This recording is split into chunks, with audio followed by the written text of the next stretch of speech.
sorry. I have water. Oh my god, I'm so dumb. If you need to know how sleepy I am today, I want to tell you what I just did, okay? I'm going to tell you what I just did, okay? What I just did was I knew that I needed to go and get some water. So I went and I got myself a glass, and I just sat down and I started stream. And then what I did was I brought the glass back without any water in it. So I went to, after I had a little cough, I went and I was like, oh, perfect time for a glass of water. and then I realized, oh wait, there is no water. So I'll go and get some in a bit. But right now I just want to sit down.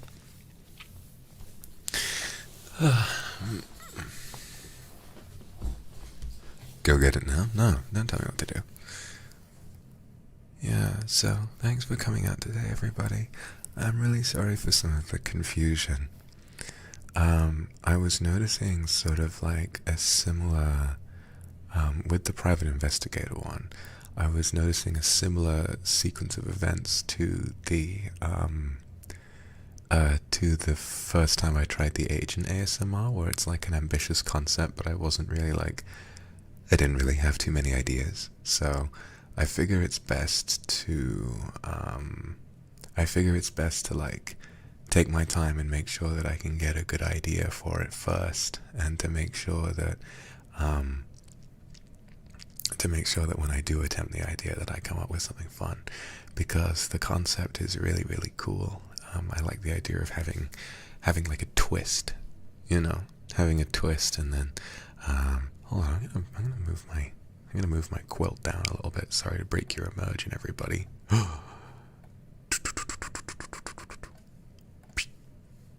Sorry to break your immersion, guys. It is a computer program. So yeah, I like the idea of like having a little twist with it or something, and having all sorts of different scenes and giving it because when I was studying, I learned a lot about film noir, sort of black and white movies, and silent film, and the origins of all sorts of things about the history of cinema. And so it would feel if I got the chance to really make an ASMR that felt like a noir, it would definitely be very inspiring for me. So I feel like when I do that, I definitely want to get it right. And I think that's one of the reasons why I decided to just be chill with myself this week. It's been interesting because I feel like I'm really looking forward to having a weekend to relax, but I don't feel stressed, if that makes sense. I don't feel like I'm tearing my hair out or anything. I feel very happy. I think it's just like my body is telling me to slow down a little bit, which makes a lot of sense. I think it's less to do with the amount of work I'm actually doing, and probably to do with balancing other aspects of my life. I don't think I'm eating very well, and I think that's the main thing, is that I can't, like, when I'm working really hard, I tend not to make very good food for myself. I tend to like rely on getting takeout and stuff like that, which is definitely not very good for your health. So I think that I eat plenty, it's just not very good for me. So I think I need to spend some time to figure out what I'm actually doing.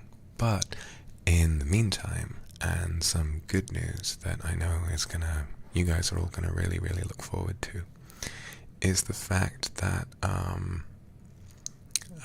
work on my projects is going really, really, really well.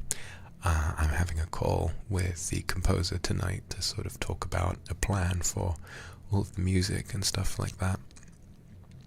I think you guys are going to be very impressed when it's all finally done. If I had to guess when it'll be ready,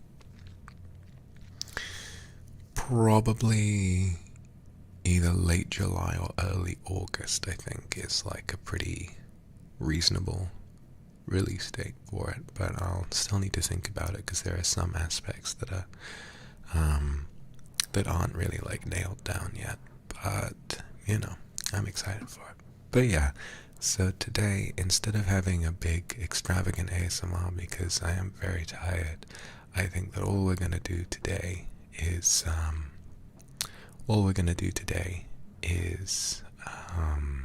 try to relax a little bit. There's no greater way of relaxing, and there's no greater indulgence than simply going back to bed. So maybe we should go back to bed and just spend some time together. So all we're going to do is have a little chat. If you're tired, just rest. And if you can't sleep, then feel free to come and chat with me. Okay? Working continuously for 12 hours. You want to sleep. Alright. Stay here with me, okay? I think this ought to be a really nice one. I'll just have to give it some time. Love you too.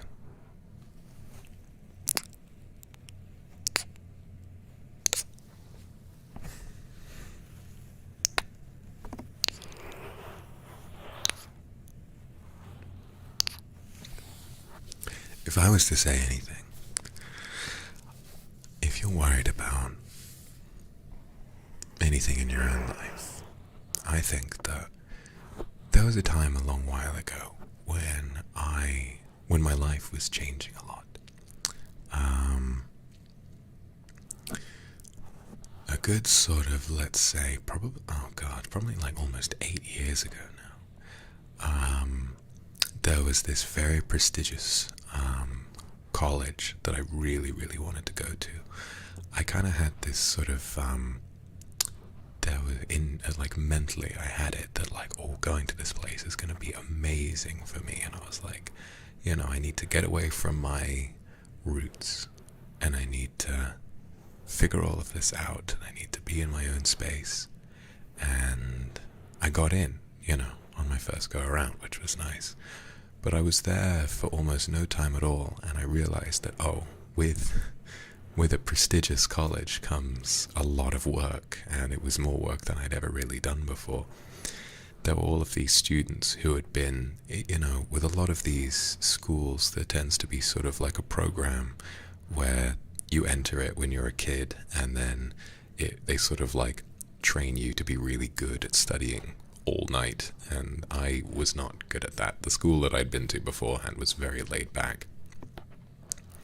So it was very overwhelming for me. And while I was there, I dropped out pretty quickly and I think that was a good choice, because it was after that, it was while I was there I realized I wanted to study film, and obviously they didn't have a film unit, so I went somewhere else. But while I was there, in order to try and process all of the emotions that I was feeling, all of the change going on in my life, it's something I've mentioned before. It's that look at the rain, and whenever it rained I would feel very comfortable, because I would think about all the people in the world who, no matter how well they would deal with that situation compared to me, no matter how, you know, no matter any of that, they would also be affected by the rain, just like I was.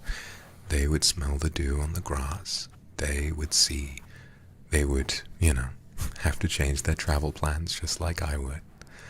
And I think if I was to say anything to any of you who might be going through a similar sort of situation, because I'm not just talking about myself here, this is something that I can use to talk to you as well.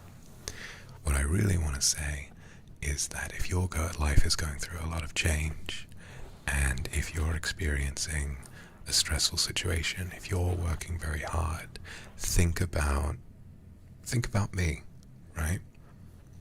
I'm in a really good position in my life at the moment. I have a really good opportunity to chase my dreams. I'm working on things that make me incredibly happy, but I am still very much affected by those same things.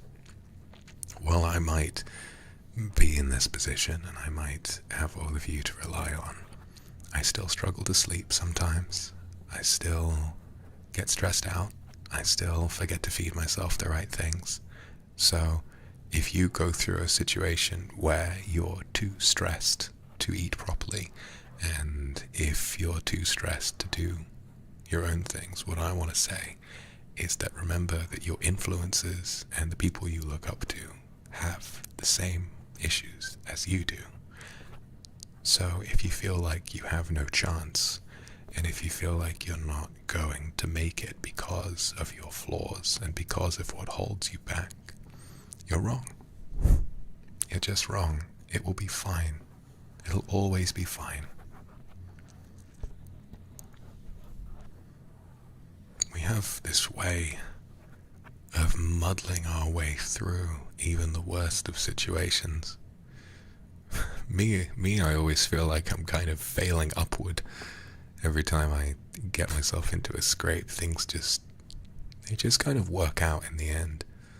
It's like one of those, it's like that saying, it'll all be alright in the end, and if it's not alright, then it's not the end. So, just try to think about that when you're stressed. Try to think about me and how I am trying so hard just to keep it all together so that I can live up to these expectations and consider that I'm really no different to any of you, you know. Thanks very much for all the donors, everybody. Glad I can make you smile.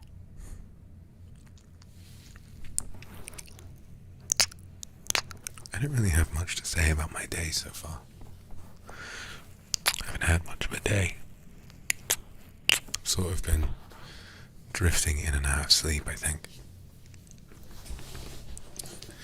I set my alarm for quite early because I thought maybe there is a chance I can get the private investigator one and I can do that properly.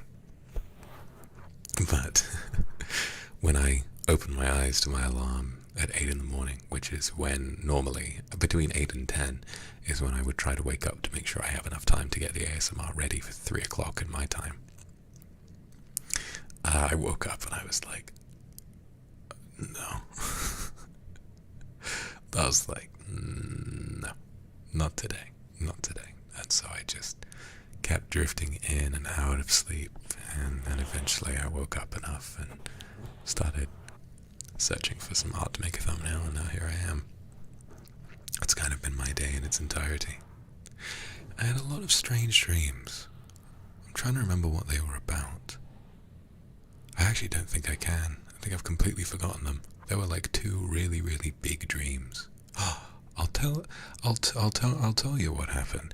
I had a dream that I met some of you, but it was like weird, you know. It was weird. Like I was at some kind of event and there were a load of Niji cosplayers. And they weren't like the demographic that I was expecting. Like there were a bunch of sort of middle-aged British men. I remember one of them saying, "Wow, Lamb Brothers, what a concept," or something like that, which is really odd. And I met a load of Kindred and they were like, "Oh wow, it's you. And then it kind of took a bit of a weird turn. Because I think when I was there, before I even kind of made it known that I was there, someone came up to me and they said, oh my god, it's you, oh my god," and they just immediately ran up and like hugged me, and I was kind of like, the thing is that I don't think in real life I would be weirded out about it. I think I would be like, oh, but in the moment I kind of like pushed this person off of me, and I was like, don't, you know, like you gotta ask first. And then instead of saying sorry, they just immediately burst into tears and ran away, and I felt really bad. I felt really bad and like out of place after that. I kind of wish that I'd been more understanding of their emotions, but I wasn't. In my dream, I was just kind of like an asshole about it. And I had another dream. That I actually can't remember any of the events to. I remember it being very dramatic, but I don't know. I remember it being very, very dramatic, but I can't like remember what actually happened. I'll tell you, there was one dream I had, like not last night, but a while ago, where I uncovered some major global conspiracy that like, I think it was Saul Goodman. He was like the main villain of all of it, you know. Saul Goodman was like, he was sort of, he'd found a way to control all of the money in the world. Like, he'd sort of placed himself as like the main benefactor of every major corporation. I can't remember how he did it. I think that I was like a detective, and I had made some kind of, okay, I'm going to tell you right now, I think math is kind of fun when you like figure it out. If you treat it like puzzle solving, it can be kind of fun, but I'm really not very good at math at all. I remember I was like trying to do basic math. I was trying to do basic math in some way while I was out having a walk a few days ago, and I like tried to do a basic addition, and in my head I realized I'd gotten it completely wrong. But in this dream I was like an amazing mathematician, and I perfected like an equation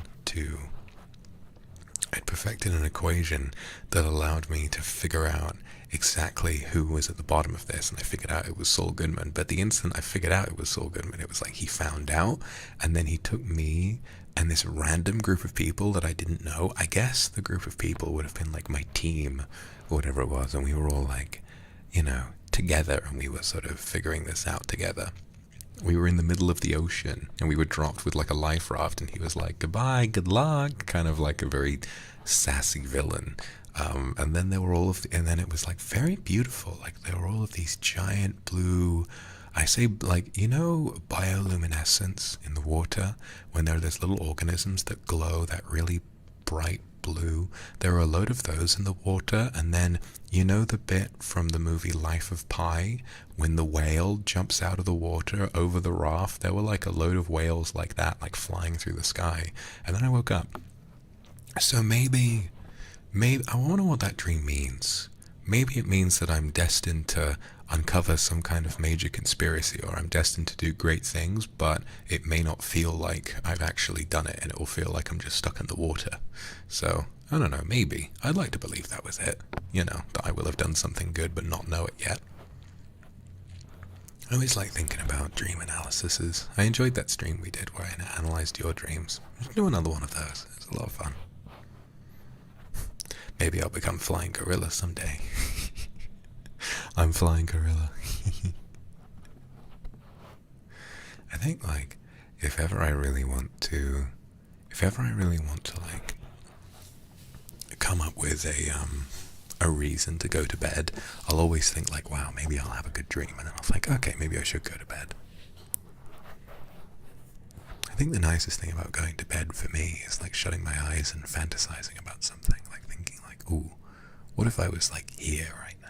You know, I always like sort of disappearing into my brain and thinking like, ooh, what if I was going for a walk? What if I was in the mountains? What if I was in bed with someone I loved? What if, you know, there was all this? What if I was a magic man? Sorts of fun things that I can think about. And you know, it's easier to think about those things when you're all cuddled up in bed. I had a dream a couple months ago where I got inducted into some underground secret society by Bernard from Megamind. Bernard from Megamind had my voice. That's really funny. And I feel like of all people he would induct you into like the Illuminati or whatever it is.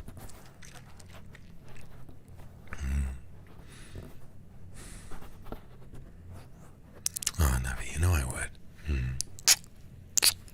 Summon me into your dreams. Chris, thank you. I have a recurring dream where I have all of Spider-Man's powers. That's a really good recurring dream to have. I had a recurring dream for a while. I had a dream like 2 or 3 times, but I can't actually remember what it was now. I just remember it being like kind of scary.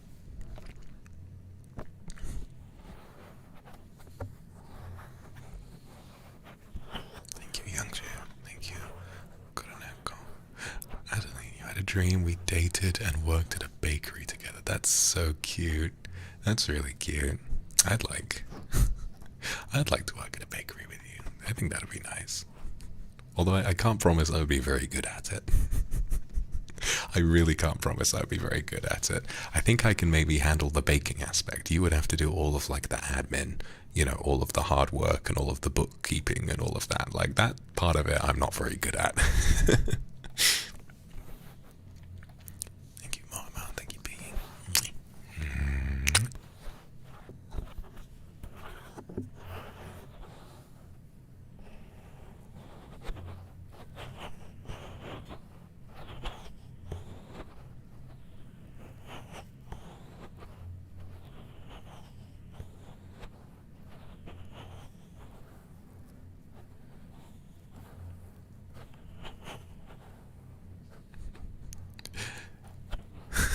Green undies, really. You know, that's kind of funny because I've always thought that when it comes to like lingerie, I think that like that sort of dark like satin green is like the most attractive color you can get. I don't know why those really do it for me more than other colors. I feel like I don't know, maybe it's because I don't see them very often. Like people tend to go for red or like black or white more than that, which I mean, look at me. Those are good colors. But I think that like kind of dark green is very sexy. I don't know. Thanks for the void, Kissy. Thank you, everybody.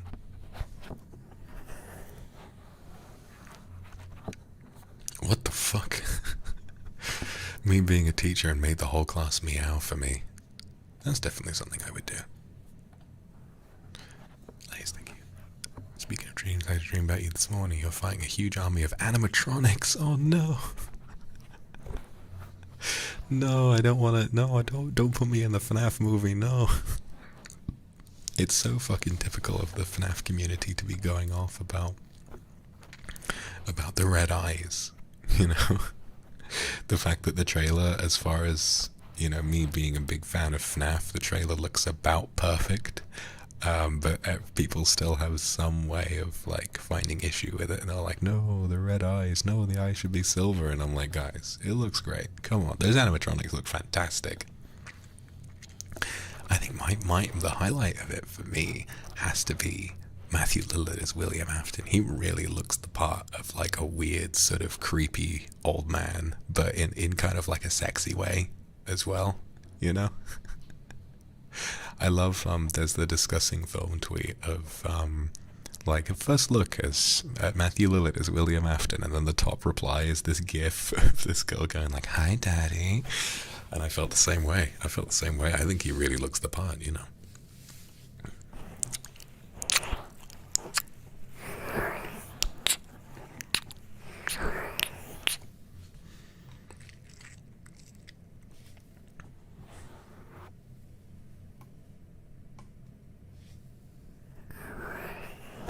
problem with the discussing film Twitter account is that there are so many parody accounts that you can kind of, you have to double check every time you see the news. Be like, is this the actual account, or is this like a thingy?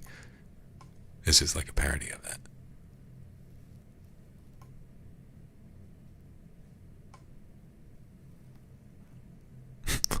Once dreamt that Ken Barlow from Coronation Street stole my trousers. I have dreams like that all the time. I feel like if I was to think about sort of like the distribution of the different types of dreams that I had, I would say like 80% of them are very weird. Like very weird, but also very dramatic, Like there's a lot that goes on in my dreams, but it tends to just sort of be like I will meet a random assortment of characters who are people either that I know in real life or sometimes some of you, and they'll just sort of be in some of the characters in this dream, and they'll be doing something like how Saul Goodman was the villain in a thing completely unrelated to Better Call Saul. And then 10% of the time they're nightmares, but I tend not to really get nightmares. Don't really bother me that much because I've perfected the art of very quickly waking myself up if I get scared. I've perfected the art of like very quickly, like I think as soon as I start having a nightmare, I immediately become lucid and wake up. Like I'll immediately become lucid as soon as things start getting scary, and then I'll like pinch myself and I'll just like immediately rise from the grave. Whereas it reminds me of that Skinamarink dream I had, because it was a nightmare, but in the context of the dream I was watching a film, and so I didn't feel danger and I didn't wake myself up. That's like the one time that a nightmare's like gone all the way through to completion. I don't think I'd call it a nightmare. It was just kind of a scary dream. Is it always a nightmare when it's a scary dream? Maybe. And then the other 10% is sex dreams. I like those. I have a bunch of those.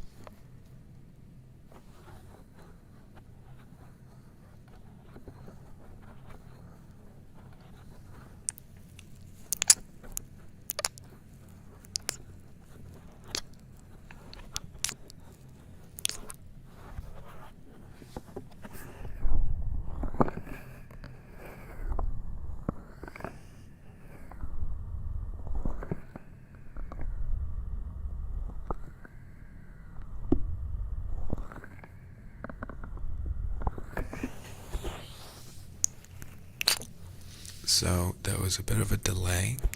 My booth is not going to arrive until June 1st. So I think what I'm going to do, I'm very excited. I'll try doing the whole normal ASMR again. Maybe without like the the difficulty of all the slime. I think what I'll do is when I get my booth on June 1st, I'm going to, I'll obviously take a break on that day to get it all set up.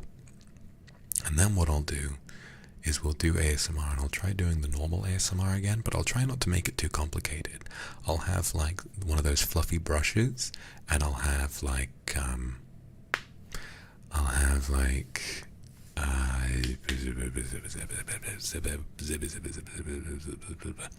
I'll do like some ear licking, ear cupping, that kind of thing, just, you know, and maybe like a few positive affirmations and that kind of thing. Because then what I'll be able to do with the booth, I'll be able to turn the volume on the ASMR mic all the way up without any fan noise, which I think is going to be really, really nice. You'll just get to hear like all of just the natural noises. So maybe after all this time, I'll finally get what it takes to do actual ASMR. And I think it's then also that I'll continue reading Dorian Gray.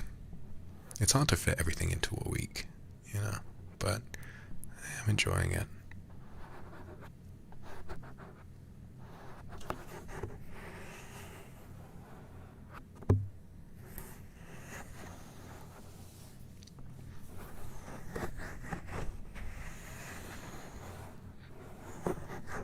Gentle ear kissing, of course. Well, I mean, right now, I'll give you some right now.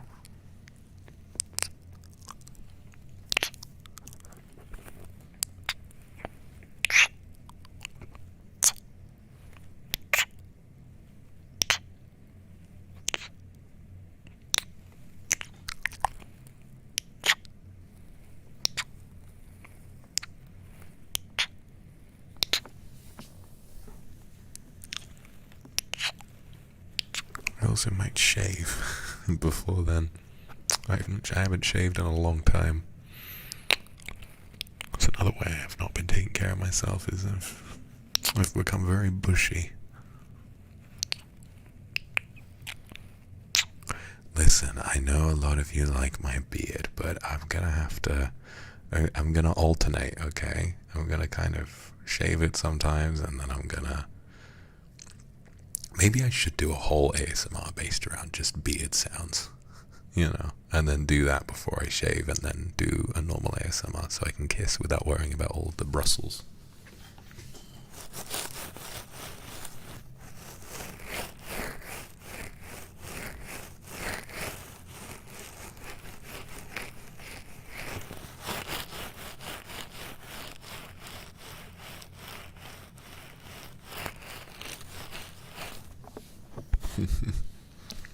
Yeah, I haven't gotten around to shaving in a long time. My beard is very bushy at the moment.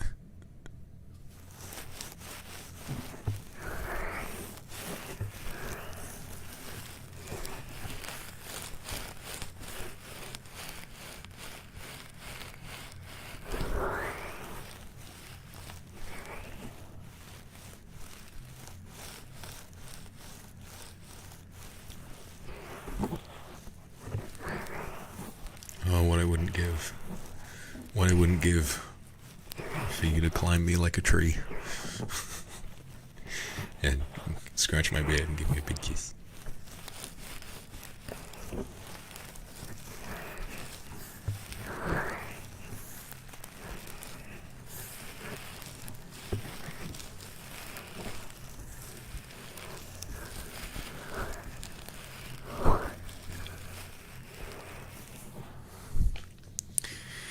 I think it's funny because the RP ASMR, like the Akumaverse, a lot of the time the actual ASMR of it, apart from a few notable exceptions, the ASMR part is just talking. You know, it's just talking and kissing.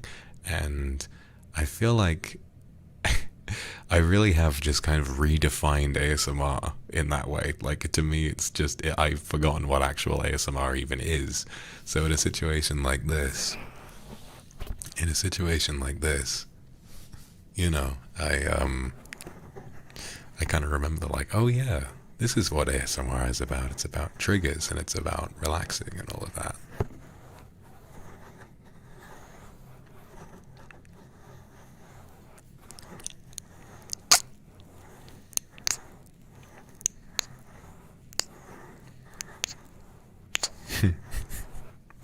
Glad you like the beard.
Probably wind up doing another one once I get my booth set up.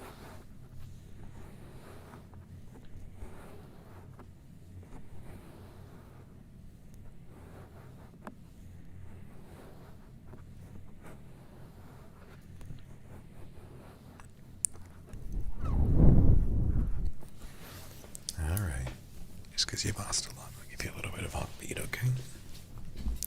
So if you are going to go to sleep, rest your head on my chest, okay?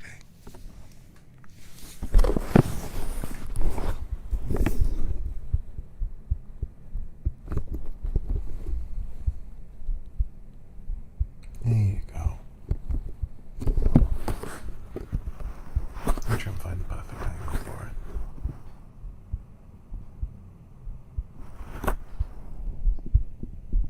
There you go. One of my favorite things about having this is that when I talk you can kind of hear the rumbling in my chest.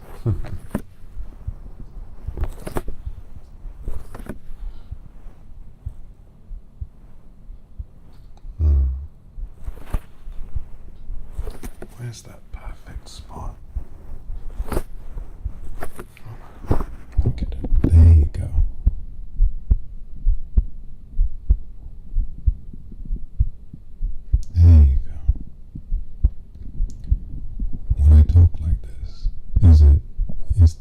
noise? Is it disturbing to you, or is that alright?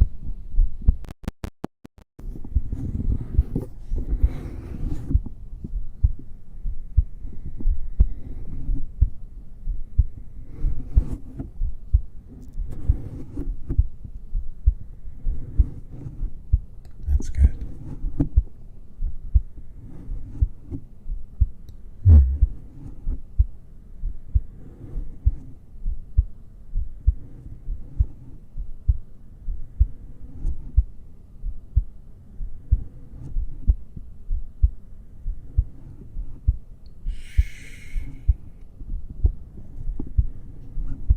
Just rest.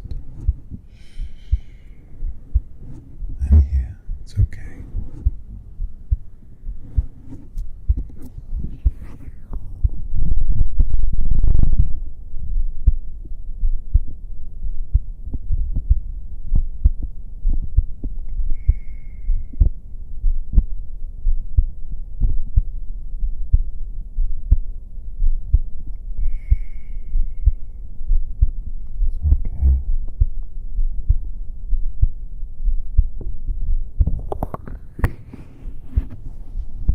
That's what it would sound like if I was waterboarding you.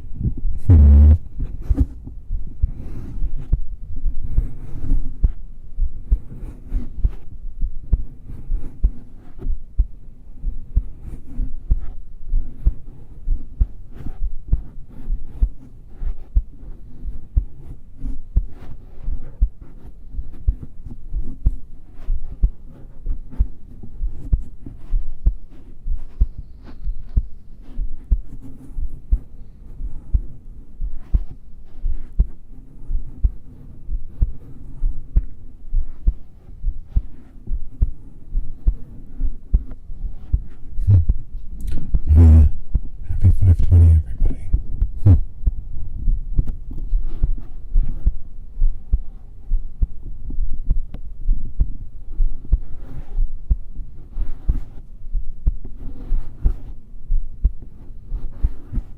I love you too.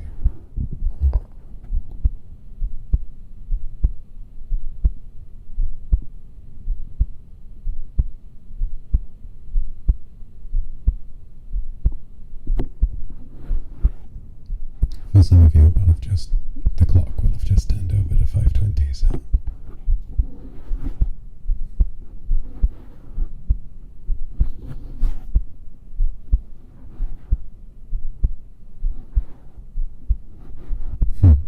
Maybe. Aishiteru. Marukita.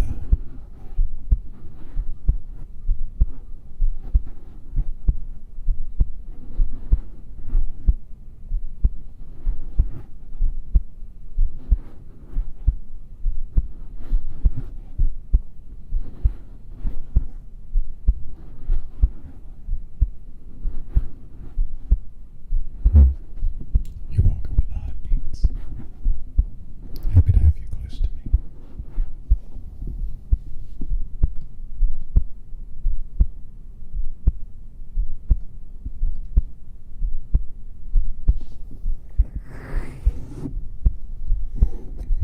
I love you too.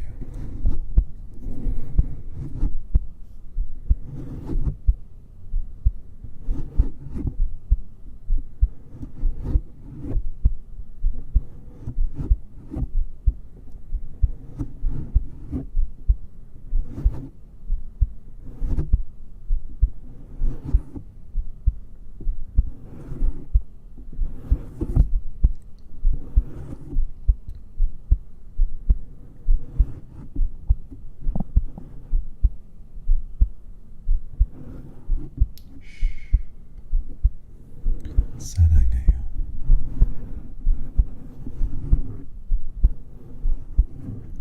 Ivy, thank you for the akasuka. Winey, love you too.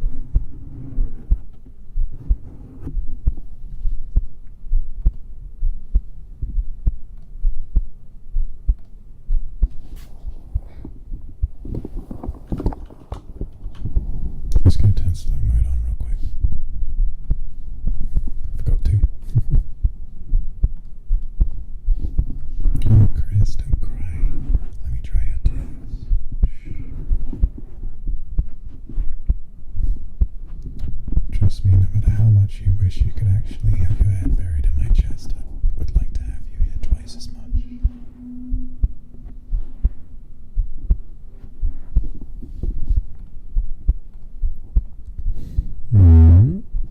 Okay. You are my sunshine, my only sunshine. You make me happy when skies are grey. You never know, dear, how much I love you. So don't take my sunshine away.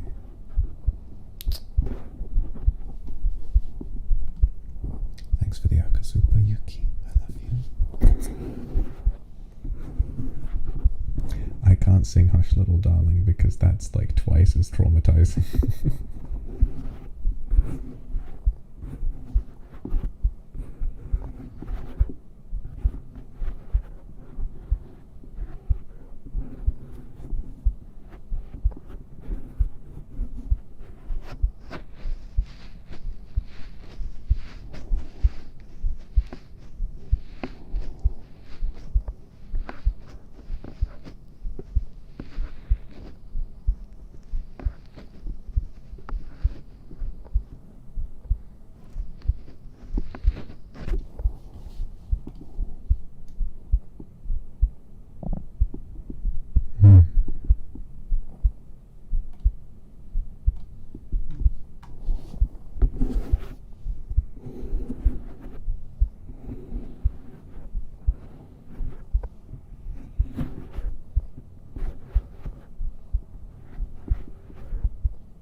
How is the audio actually? I can stop it from being weird if I whisper a bit, but I kind of like the buzzing, you know. It depends on what you want.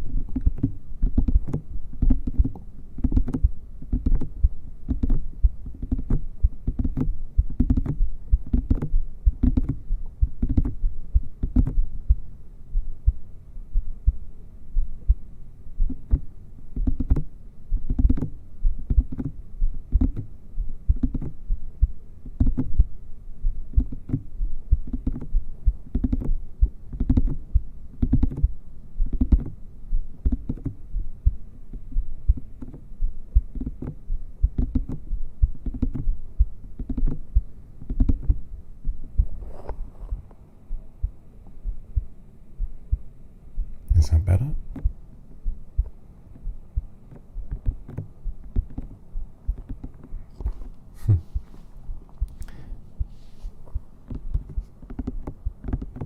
Oh, Madrina, thank you for the super. And don't worry about how you look. You should make those changes for yourself. I promise you, you'll look no more beautiful to me, no matter how much you change. If you want to look different for yourself, not for me, okay? Remember, you're beautiful how you are, and if you want to look different, that is your choice. You shouldn't do it to impress anybody else, okay?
because not much is going to be going on, I'll be relaxing for most of it. I'll try and find some time to stream a little bit on the 22nd so we can celebrate Kindred Day together.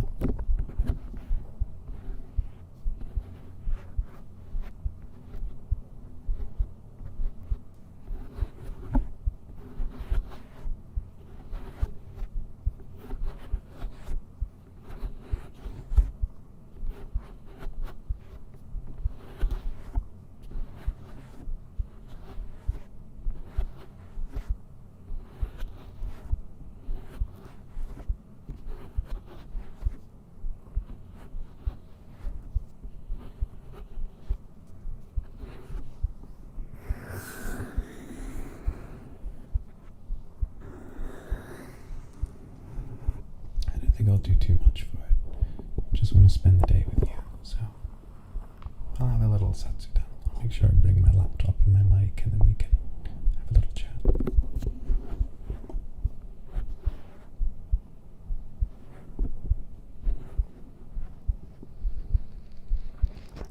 Rebroadcast the karaoke. That's actually a really nice idea. Maybe I will.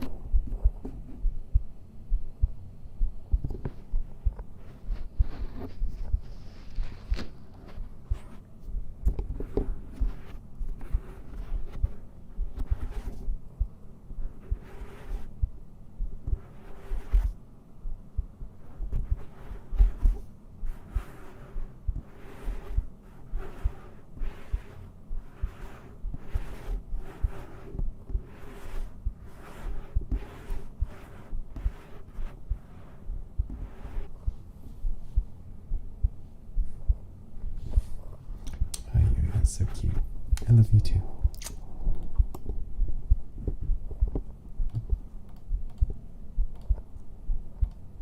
Thank you for all the supers, everybody.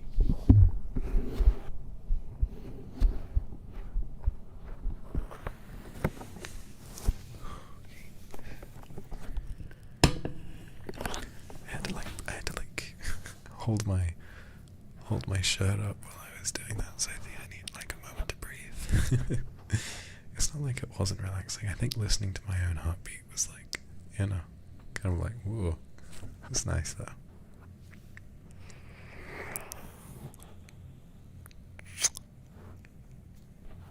How about some more kisses, okay?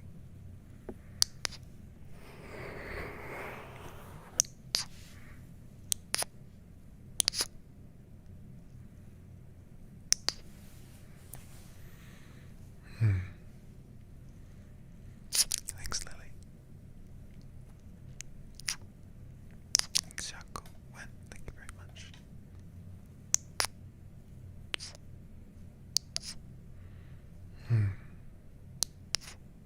Thanks, Misa. Luna. Papa family, thank you very much. Glad I can help you feel better.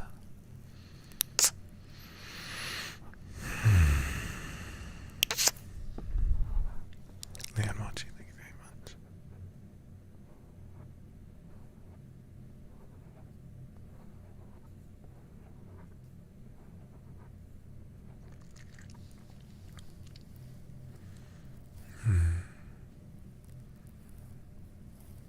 Yasmina Sai.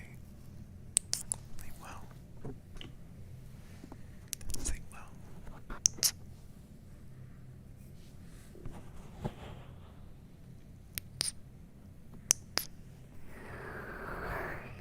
Yeah, you are. So cute.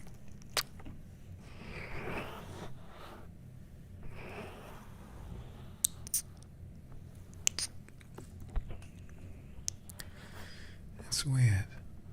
I've been having some thoughts about, like, what kind of content I want to make, and I don't know. I can't tell if I'm just at a strange point in my life where I'm not really able to think straight about a lot of things. It's weird. I feel like I used to have a better idea of what to do for streams. It's been difficult to come up with ideas for a long time.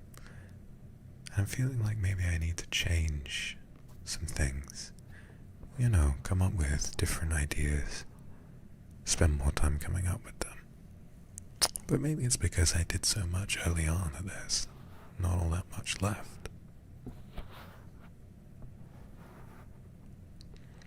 Maybe big changes for the best, but I don't know.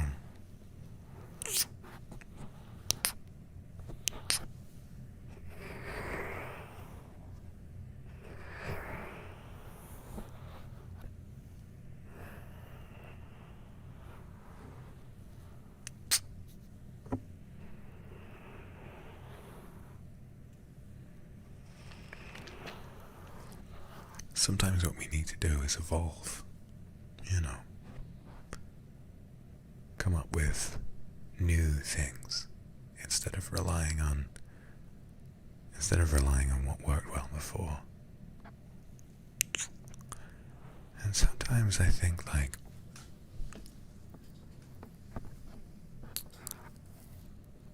maybe because this year has been so shaky so far, but maybe it's real innovation that's going to sort of be where I go. I just need to be able to figure it out,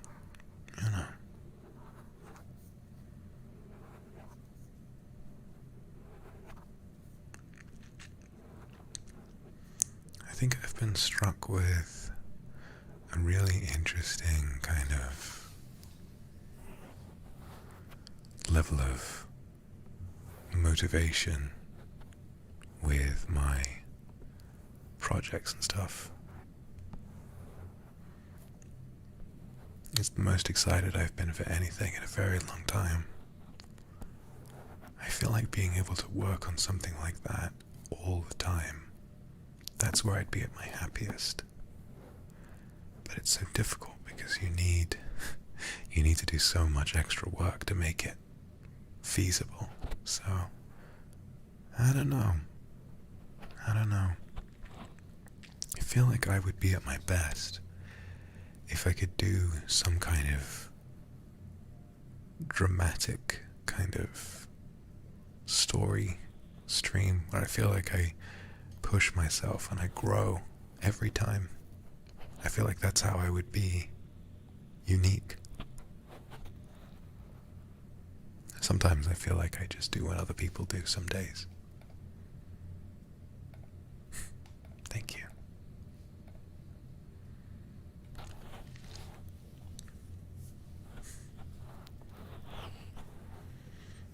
Well, I know I'm unique in a lot of ways, but, when it comes to the week, sometimes I just think, oh, I've got a free day. People have been doing this, let me do that. And I feel like I should do more than that. But I'm already doing so much, so herein lies the problem, right? Herein lies the problem of what we try to do when it comes to our work. How much can we do before we need to rest? And is it fair that when we do rest, things start to slow down?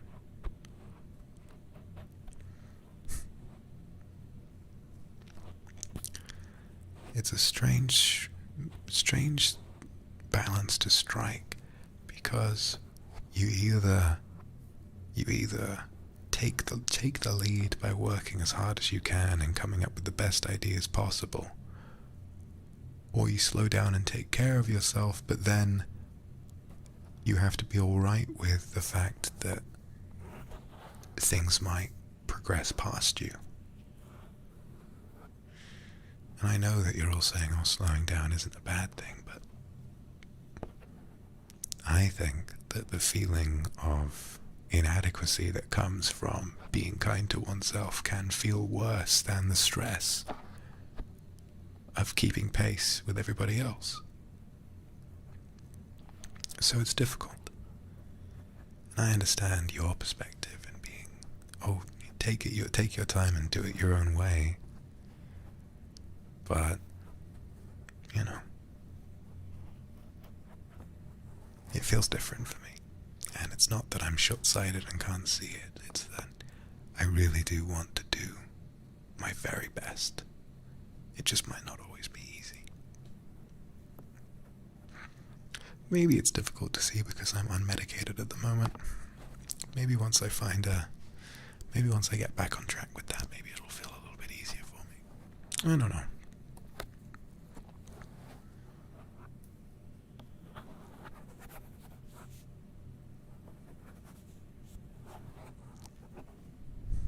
I think if there's one thing that I've always brought to the table that makes me feel unique,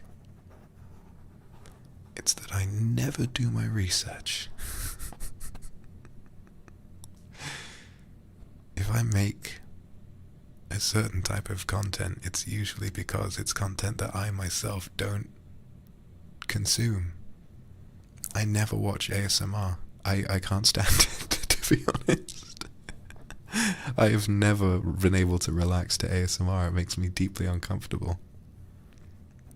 I never listen to my own ASMR back, apart from one or two moments that I really liked. And usually that has to do with an effect that I made and not an actual sound of my voice. I've never, ever enjoyed ASMR. And really, I don't watch live streams either. It reminds me of the greatest song ever written, Jojo by Moroder, where he says, as soon as you let go of the idea of music being correct about harmony and rhythm, you can do whatever you want. And although I could never compare myself to a man as influential as that, I think that it's the same sort of thing, where I always go in with my own idea of what I think will work, and it tends to work, even if it makes no sense to people who understand it better. I don't know. Maybe that's why I need to be patient, because I think that the ideas I have for the future will go down very, very well. I think it's just difficult because I've never been in such a fast-paced environment before. I've always been able to work hard on things behind the scenes, and then when they come out, they come out. And now, well, every day it's all in, and people are so competitive, and people are so fast to make things and come up with ideas so quickly. That's why I'm thankful for people like Mr., who understand this so much better than I do, because you learn so much from a person like that. I've learned a lot from him. He's very clever. People don't give him enough credit for how smart he actually is. And I feel like I would not have been anywhere near as successful as I have been if he wasn't there to kind of inspire me to push myself. He's a very smart guy.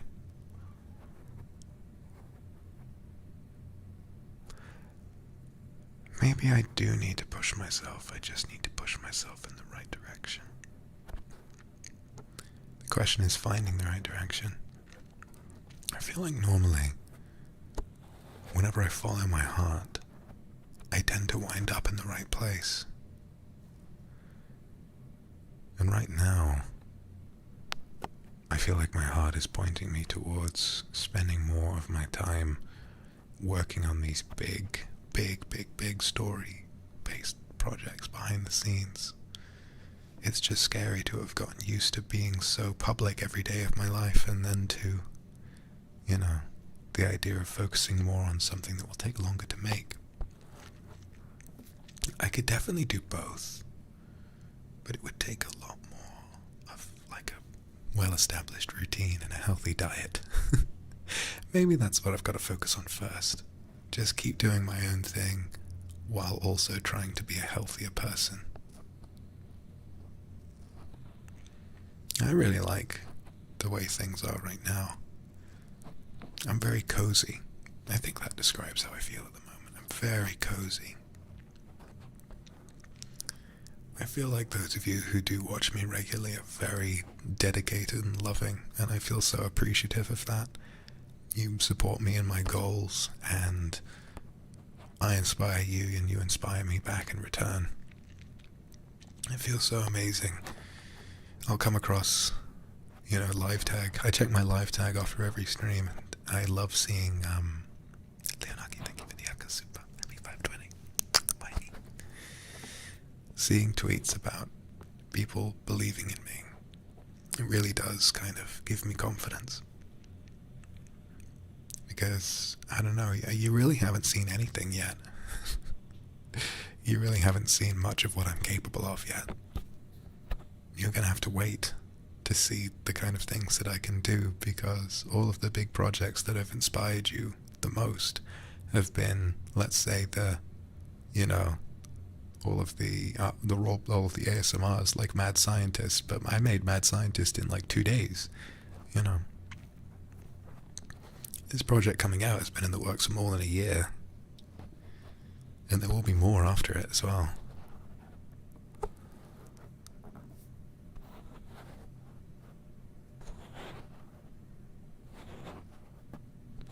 I don't know. Maybe I just need to maintain what we have right now, because it is so relaxing. Getting to feel like I'm connected with you. Getting to feel like I have you to rely on. And to then spring off of that platform of support and comfort and use that to really push myself into something that I really believe in. Who knows? Who knows?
My fucking phone.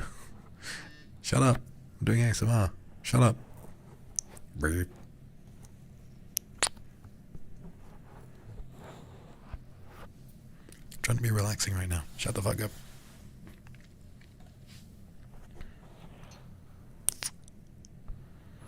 God. If I had a way. If I had a way.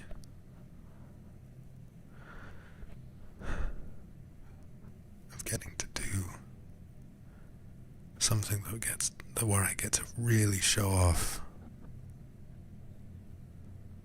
because streaming, especially I feel personally, and I remember this is what I told staff when I first auditioned to be in NIJISANJI. What I told them was that I really believed in the potential that VTubing has as a platform for storytelling. But I think otherwise it's very limited. There's no such thing as an IRL stream. There's no such thing as, the kind of content that you actually have the chance to do is limited.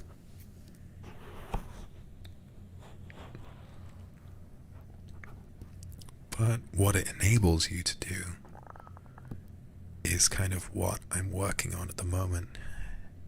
It's just taking so long. That's where the problem is, I think. And I'm not dissatisfied with how successful I am at the moment. I'm very satisfied. But I want more. I want so much more.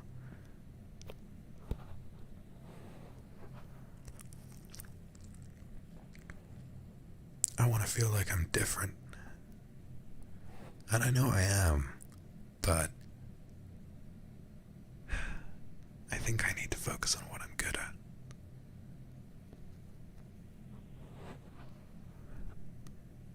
I can't afford to be patient. I need to just start kicking things into gear.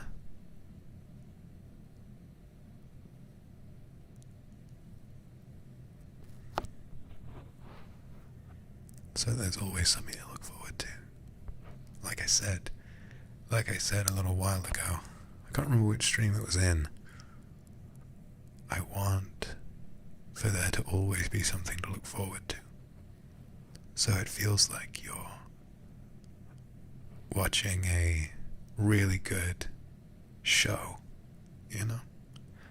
It feels like you're watching a really good show, but then in between episodes, instead of sitting there and waiting, you get to spend time with your favorite character. I need to make that work.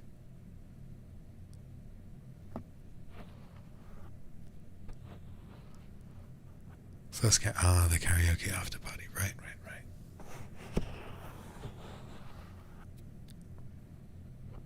Because I think that if I don't change, and if I don't show my hand, then I don't know. I don't want to be just like, I don't want to just sort of be another streamer. I need to figure out how to do it my way.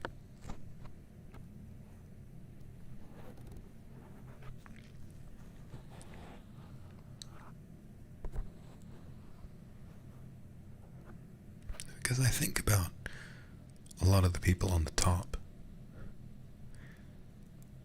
and I can't stand thinking about having to resort to a lot of that stuff in order to propel myself forward.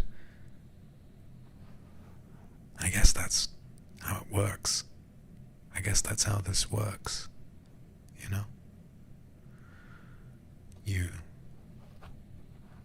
maintain a feeling of being relevant by keeping yourself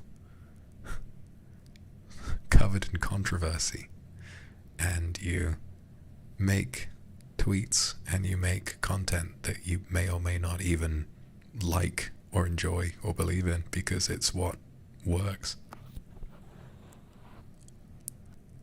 How would you describe that to someone you loved? How would you think about what you were doing with a sense of pride? I don't know. Thanks me eventually for the opposite, but I'm trying to be.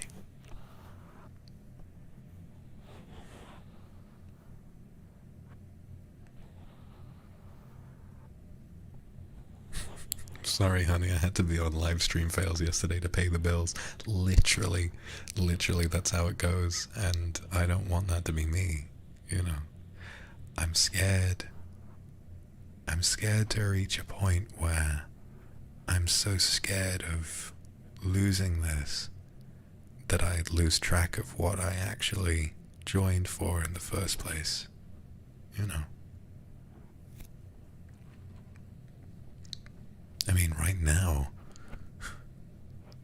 some of the most relevant streamers in the world are like perpetuating all sorts of terrible patterns of thought just to make sure that they stay in people's minds, whether it's, you know, receiving positive attention from people who share those opinions or hatred from people who are hurt by them.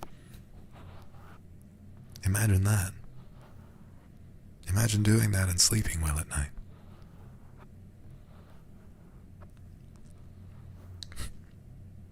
Examples? You know who I'm talking about.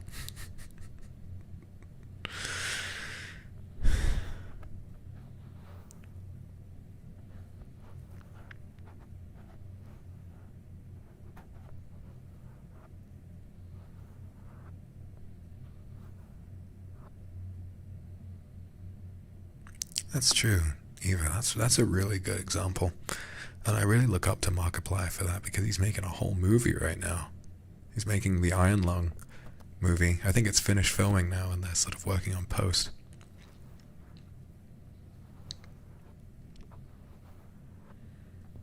And in the meantime, he's doing YouTube videos, but not too many. Oh, I am controversial in my own way, but I think I'm controversial in a way that makes me, if I've ever been controversial in a way that I've not agreed with, I've done my best to correct it. A lot of the time when I've made mistakes, it's been just that, a bit of a blunder, and then I do my best to walk it back and try to correct it. And I think if there's any controversy for me now, it's something I'm okay with. I very much believe that, while some people have legitimate reasons to dislike me, I think a lot of it also stems from a misunderstanding that I'm not making content for them. I see a lot of people, a lot of replies and a lot of stuff like that, where people will sort of say, I can't stand these boyfriend experience streamers, I can't stand all of this content. And my only thought about that is, well, I'm doing my very best to make sure that this is a healthy experience for those who enjoy it. And as long as you trust me to do that, try to understand that I'm not making this for you. And you listening right now, you're who I'm making this for. And you're who matters to me.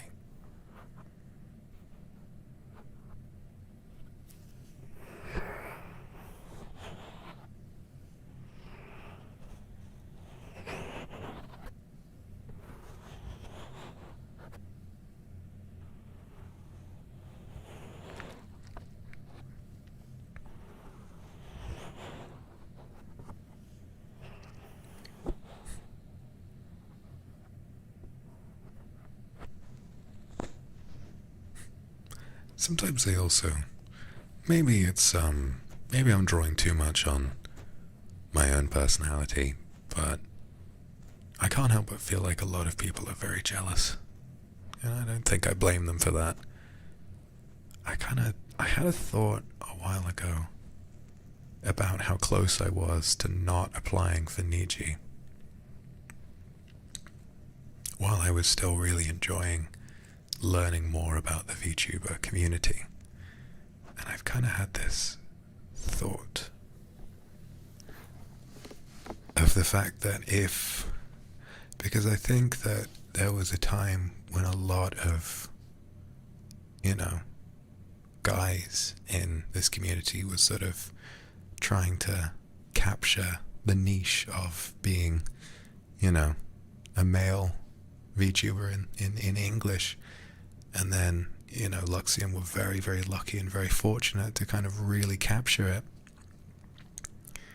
I don't feel like I would have been able to, if I had not gotten the audition, I can't help but feel like I wouldn't have actually been able to stay in this community in any meaningful way. I would have been too jealous. Because I know I don't have the networking talent to kind of make it work as an indie, and I would need this kind of a platform. It wouldn't have worked for me otherwise, I don't think. We do owe Onigiri for that. Yeah, very thankful to this little guy.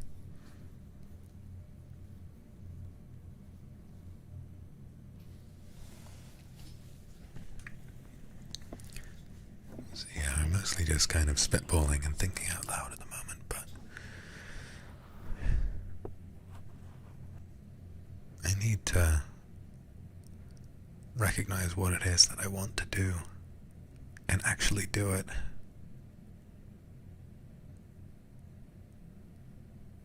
Instead of kind of perpetuating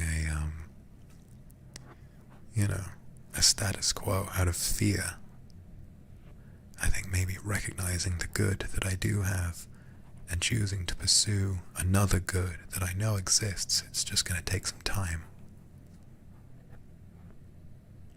Maybe that's where the future is. I don't know.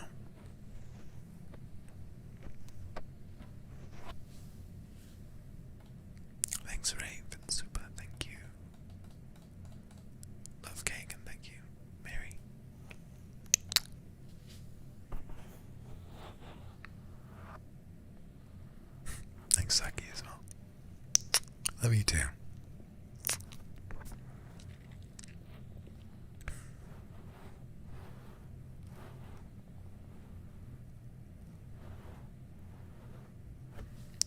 Oh, Meowbing, thank you for the Akasupa. I like to be ambitious. I just need to find the right place to put it. You know, I think maybe one of the reasons why I've been sort of struggling for a little bit to come up with good ideas, I think it's because I'm relying too much on mimicking others, you know. Mimicking sort of the ideas of other people who understand this scene better than I do. I see someone else make a tweet that works and I think, oh, should I do that? I feel like I should do that. And then I just kind of feel weird about it and I wind up not doing it. And then, I don't know.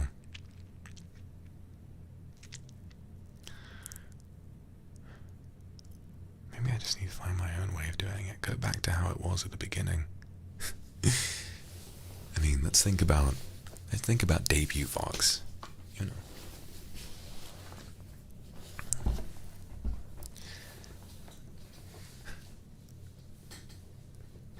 Every other fan name is like a pun, a really clever pun. I like a lot of fan names. We have Kindred. I did so little research at the time, I didn't know most streamers come up with a pun or like a clever little portmanteau to be their fan name. I just looked at like what other people's debut PowerPoints look like and I was like, oh, they have a fan name. Well, this word means a lot to me. And there it was. I didn't know what an Oshi mark was. I thought it was a My Little Pony cutie mark and I was like, why do we need one of those? You know?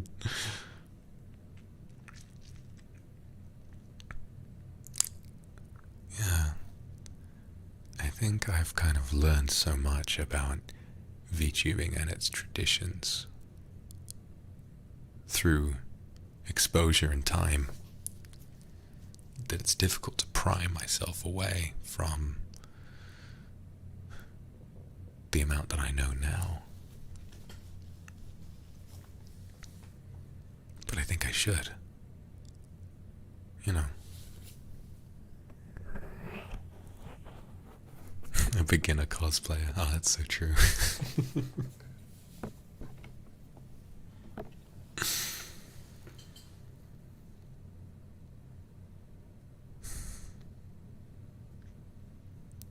I think I should try to do something radically different.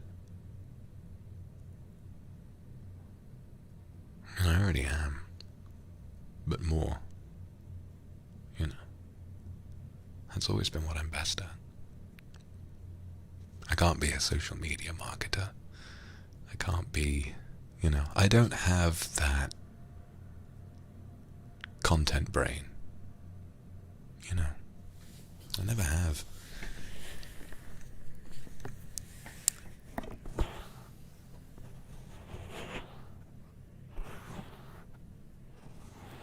need to kind of look inward.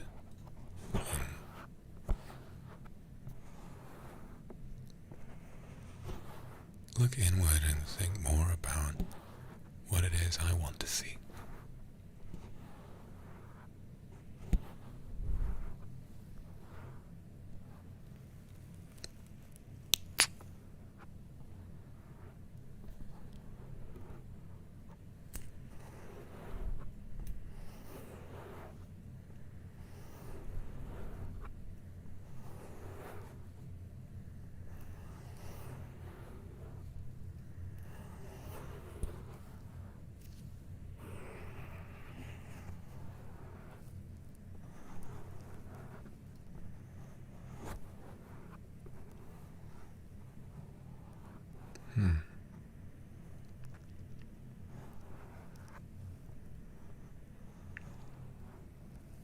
Yeah, I just have to think.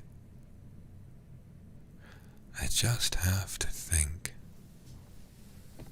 and do what it is that I want to do. Rid myself of all this, all this fear and anxiety that I have.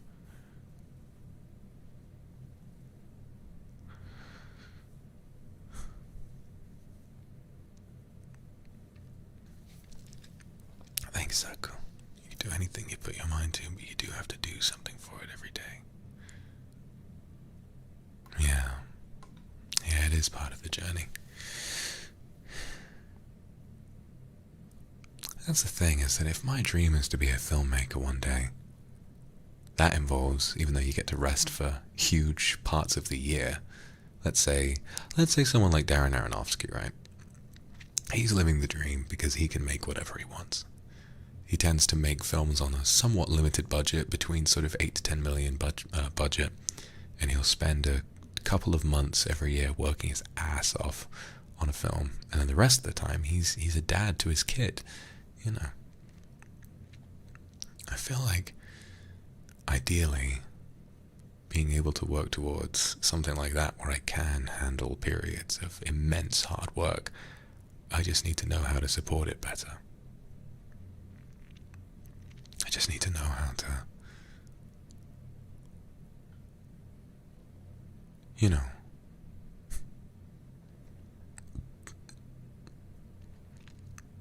what am I trying to say here?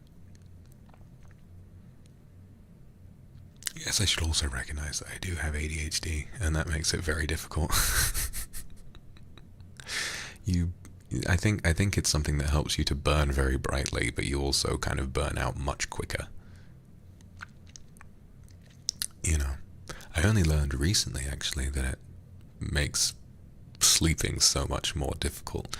I didn't really realize why, but apparently it's because your brain doesn't really fully turn off at night. When you're asleep, it's sort of, you keep kind of, you know, there are cycles to sleep, and when a person with ADHD goes to sleep, they tend to sort of go through the cycles in a really chaotic, random order.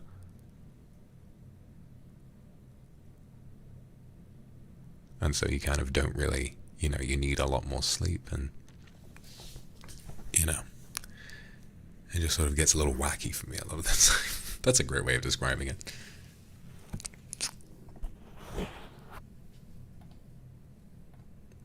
Shimo, thank you very much for the super. Thank you. I know you'll all be there to support me, no matter what I decide to do.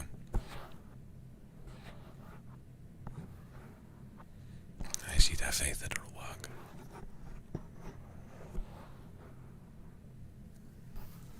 You know, I guess having such a big project in the works has really opened my eyes to more of what I originally wanted to do.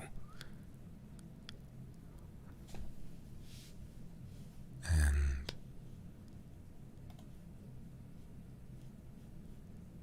yeah, you know, I get it a lot better now. So, sleep medication. Maybe I do. Maybe I do need to get some sleep medication. I'm sure that would help me.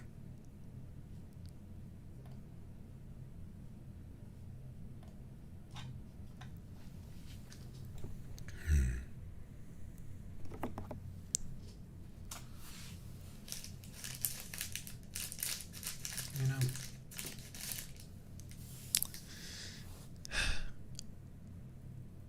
I guess the hardest part is the fact that, like, I really don't want to do less of what I'm already doing, but I also want to do more of things that I'm not doing, and I don't have time for all that. It's really annoying.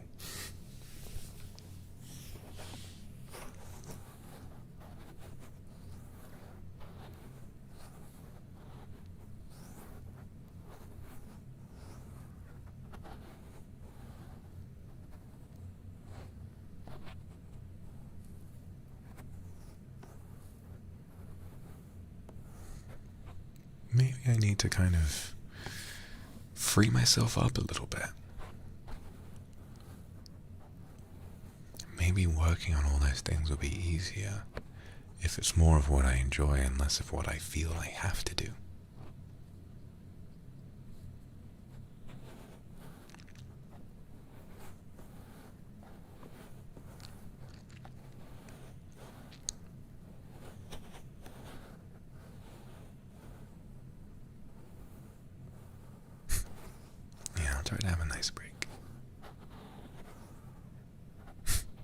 routine. What the fuck is routine? I ain't never had one of those. The most routine I have is trying to turn up for stream on time. That's the only routine I've ever known. What the fuck is routine? It would help, but how do I stick to one? I don't know. How do I stick to routine? Who knows?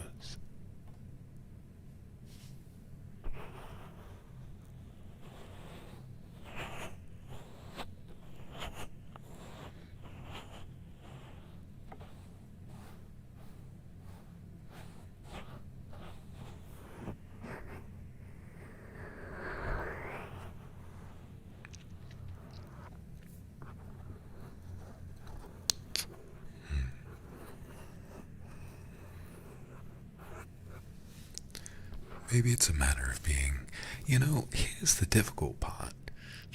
It's that if I want to do all these fun collabs and stuff, all of them are at fucking 1 in the morning. The EU debuff is so real. Like, every time I want to do, I think like, oh, that's a great collab. I'd love to hang out with my friends. They're all at fucking 1 in the morning. I hate having the EU debuff. It sucks ass, The time zone debuff is so real, so every time I wind up on a really good sleep schedule streak, there's just one day where I'm like, I want to do that collab, and then it fucking ruins it all. Yeah.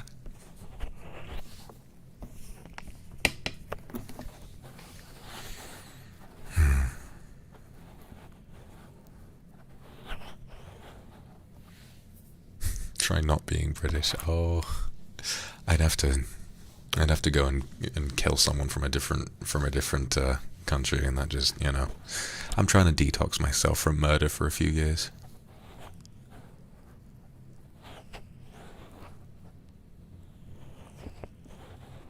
I'm a changed demon now. I have a very particular set of skills that make me a nightmare for people like you. I will find you, and I will kill you.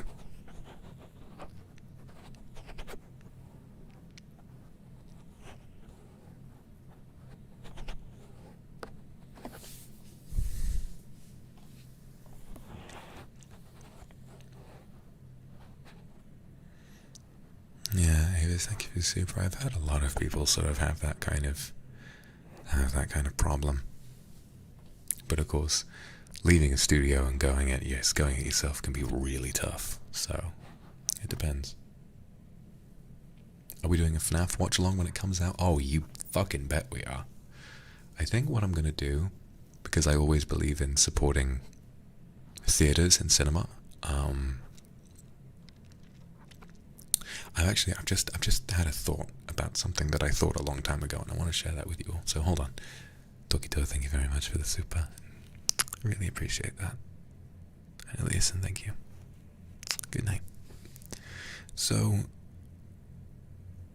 I believe in supporting cinema and theaters, so I want to go and see it myself first, in person, and afterwards we will do a watch along. In fact, I think what I'll do is I'll do a massive group watch along with everyone from Niji, as many people as possible, and then we'll watch the FNAF movie, because I know it releases on digital the same day that it releases in theaters. So I'll see it in theaters, and then I'll see it in theaters, and then we'll do a big watch along, because I know a lot of people from Niji will want to see the FNAF movie, Yeah.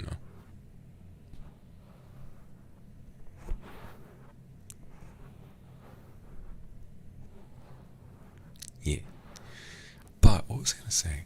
Okay, so I have a dream that would only ever really be possible if I really was very successful in life. And hold on.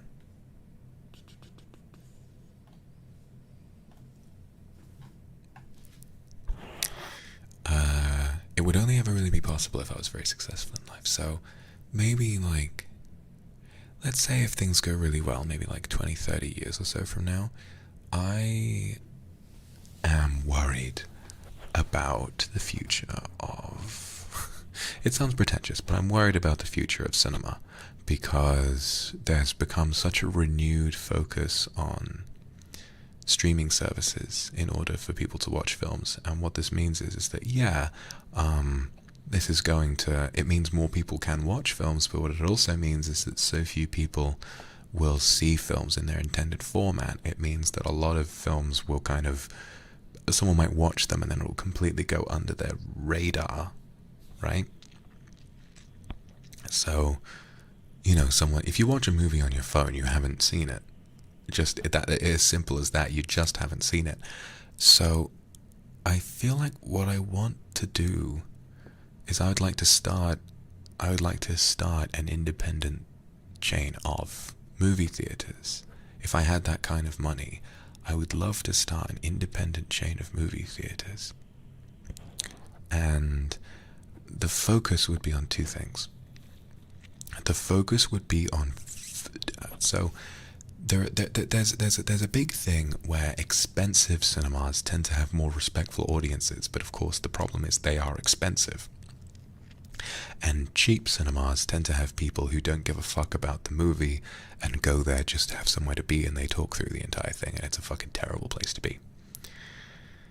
What I would like to do is to have a theater which manages to balance both, where tickets are very affordable, but the enforcement of rules is extremely strict. So if you talk more than like a little whisper at the right moment, you're out and you're banned from the cinema for like a month. And then if you come back and you infract upon the rules again, you're banned for life. We have like a no-fly list, right?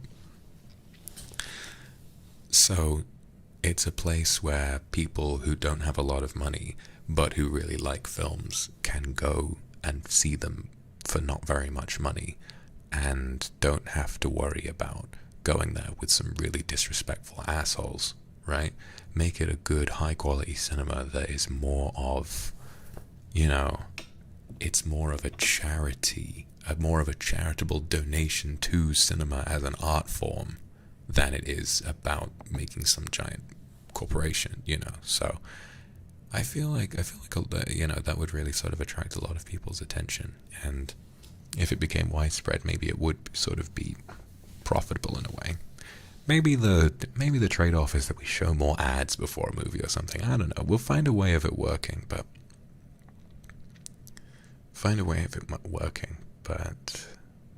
I just think it's so important to find some way of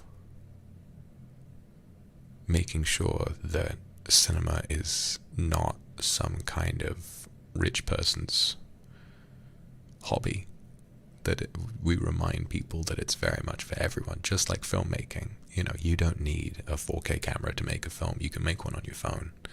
You don't need all the best equipment. You don't need any of that. What we need to do is put really good films in front of more people.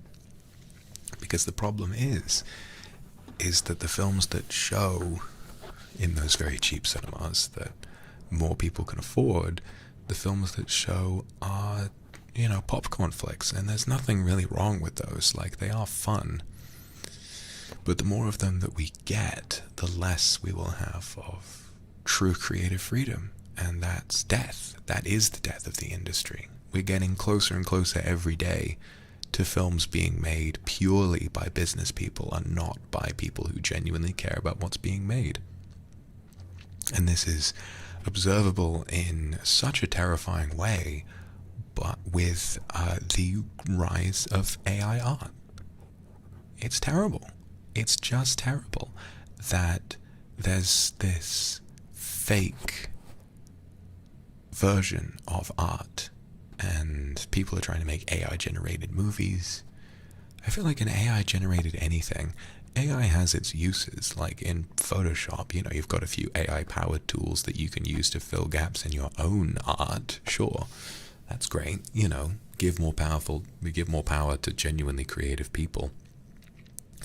But it just breaks my heart. It just breaks my heart every time I see it.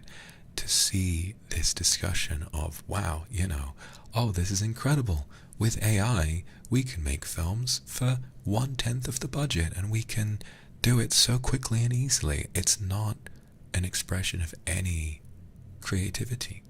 It's just about making money. And sure, movies need to make money. Of course they need to make money. Of course films need to make money. But I can't help but feel like we're missing the point if we can't encourage more people to be able to see those films.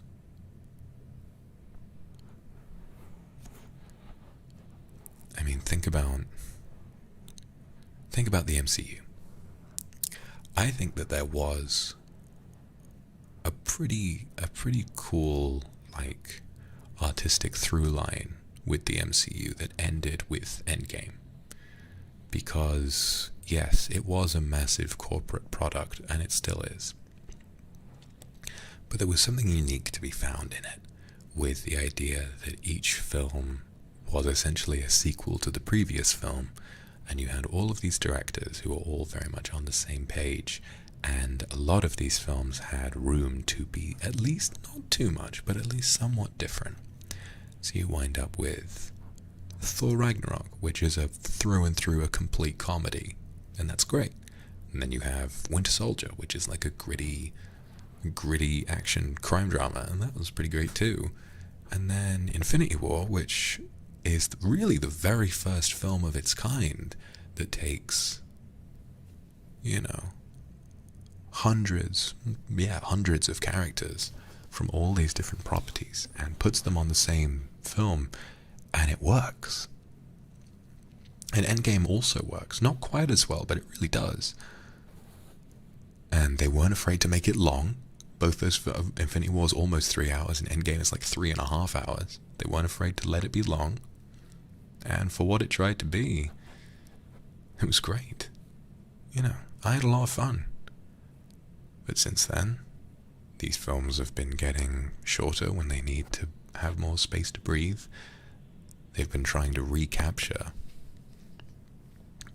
the success they had with phases 1 through 3, and they have not managed to.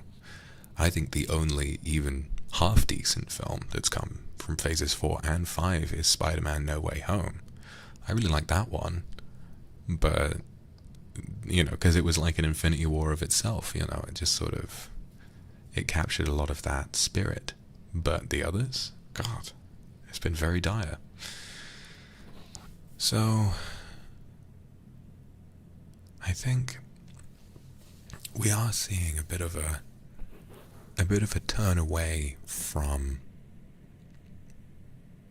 That's the thing, is that I want to believe that the average moviegoer will be able to appreciate like a slightly more challenging film, but the truth is that a lot of people just have no media literacy whatsoever, and it's really exhausting. I mean, I can't stand just this discussion online of like just the most pointless, rudimentary shit when it comes to appreciating what makes art good. All of the discussion around films where there is so much within it that you can appreciate about how different characters interact, about a person's arc, about someone's redemption, maybe someone's fall from grace, maybe this, maybe that. But so much of the discussion just ignores that. And it's really frustrating to see the discussion be like, I guess maybe it's pretentious of me to kind of be annoyed at that. For the discussion to be more, oh, I'm so glad we got to see character turn up. It's like, well, what did character add? What did Glubshitto add to the most recent Star Wars film? What did Blokey add to the newest season of fucking WandaVision? What was its purpose? And fan service can be really, really good. Actually, I'm going to be completely honest with you. I think the film that did fan service the best was the Mario movie. Without any fan service, it's a pretty sort of, I think it's a so-so, like, decent kids movie. Like, for kids, they love it, and it's very kind of mindless entertainment for adults too. Like, if you just want to kind of watch something with nice animation and good music, then it's great. But the references really do feel less like, oh, I know what that is, and more like it's sort of beefing up the details of the film's kind of visual landscape in a way that, if you're a fan, is very interesting to look at. But it never felt like a reference was just the point, you know? Maybe I was just enjoying it because I like Mario, and I missed a point where that happened. But it never really felt like they were just putting, like, the fan service was just, you know, a replacement for an actual moment.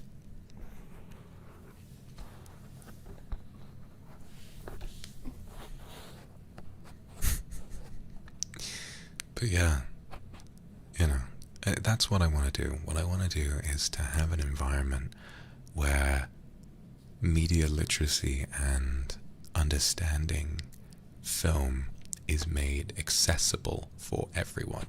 Because, to be honest, and I'm guilty of this too, so much of the time movie discussion is very hostile when it shouldn't be, because it's art. We shouldn't be arguing. And the most guilty party in all of this is the Star Wars fandom. There are a set of Star Wars opinions that you should have, and if you do not have those opinions, then you get crucified by the Star Wars fandom, and that kills discussion. Isn't it, I would say, isn't it great that so many fans of Star Wars have such a broad stretch of opinions? I think that kind of gives a fandom more legs, you know. I think that makes it last longer when you have people who can celebrate so many different aspects. But you'll just get the most absolute vitriol from some of these fans if you say it began with the prequels.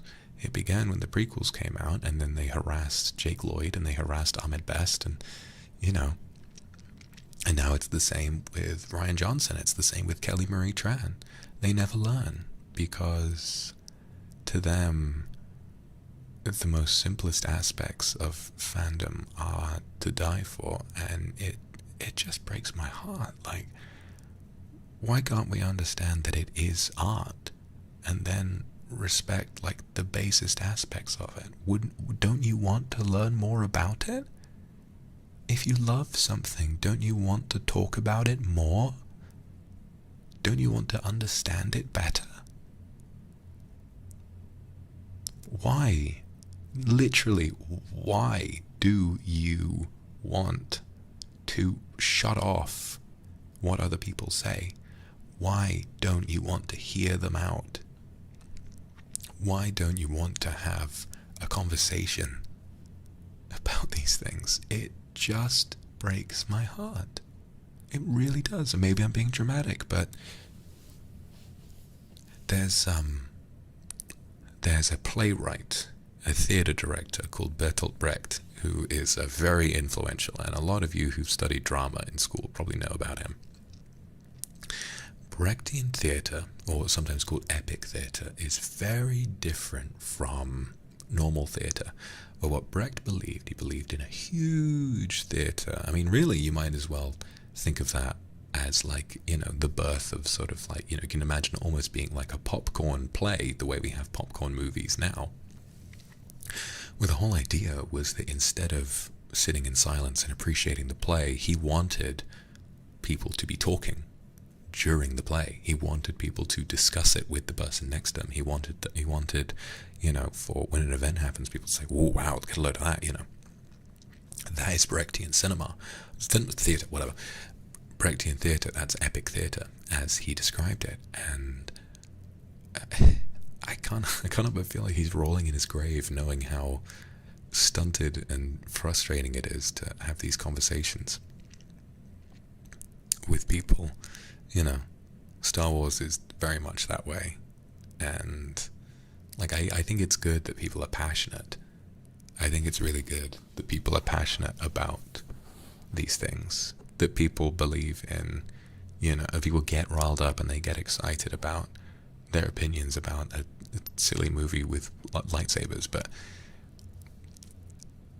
to the point of harassing people who don't share your worldview is so sad. Do you even know what Star Wars is about? Do you even know that what the rebels are fighting for is peace? Do you even realize that, the reason that the Jedi fell in the first place and that the Republic was overthrown is because they didn't know how to communicate with each other? And that the reason that Anakin, one of the main reasons that he became Darth Vader, was because he wasn't allowed to express himself and that he had feelings he had to hide? Do you ever think about the fact that this franchise that you love with all your heart, you don't even understand the most basic part of it? You ever thought about that? I don't know. It's supposed to be a sleep ASMR. Now I'm just having some kind of nerd rant, but I feel like people are gonna be able to sleep to this pretty easily anyway. This is the hidden movie discussion section and the back of it. This is like the back of the CD. This is the B side of the vinyl, where you spend the first hour and you fall asleep, and then after that you always sleep through the part where I talk about all of this shit. Thank you, Ange, for the Akasupa. How do you think we can spread kinder educational media literacy to help increase people's appreciation of creative works as a whole? Glad you asked, and I think that this goes for education in so many different ways, and the fact is, those of us with privilege need to pony up. Because the absence of media literacy, I don't think it comes from a lack of intelligence. I think it comes from a lack of education. I think it comes from a lot of people who will wind up seeing these more popular films, not having a lot of money to afford, going to a better film-going experience. And also having the money, they have the money to go to a film-going experience that tends not to be as good, and also they don't get exposed to more interesting aspects of cinema, and and also a lot of these privileged people who don't want to invest in the future of this creative space, they tend to be very protective of their of their position. They tend to be very gatekeepy. I mean, everyone's gatekeepy, but I think so much. Oh no, they can have rotten takes. No, I agree. I'm not saying that they know more or anything like that. They're just privileged enough to have been educated on it, and so they hold that aspect of their lives in higher esteem. So what I think is that if I became like a billionaire one day, I would want to create a way for people for much less money to learn more about film. Because I know that, because everyone likes movies. Everybody. There are some people who are like, I don't really watch films, but you still watch them. You still go to the theater every once in a while.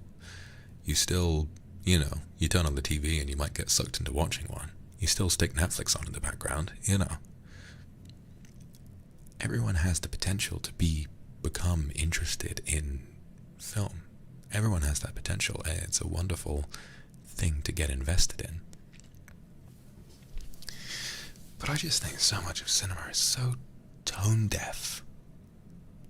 Movie theaters are very tone deaf. Who the fuck has seen that ad that plays at the beginning of theaters? Like every theater has their own version of it, with fucking Nicole Kidman sat in the things like, that magic moment when the curtains come down and the lights go off and ooh and all that kind of stuff, and it's like, dude, who gives a fuck?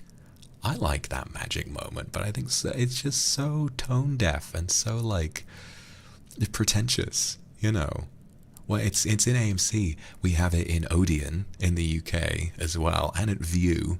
Like, a lot of the UK cinema chains have that same ad. They made a new version of it. it's really sort of pretentious. Yeah, Cineworld has it as well. It's just, I'm just trying to think, like, I don't know. There needs to be some kind of, contrarian movement, I think, within cinema that makes it more available for people, but without sacrificing what makes it great. And that's why I love movies like, what's a good example? It's why I love movies like Parasite. Because Parasite, it's why I adore movies like Parasite. Because Parasite,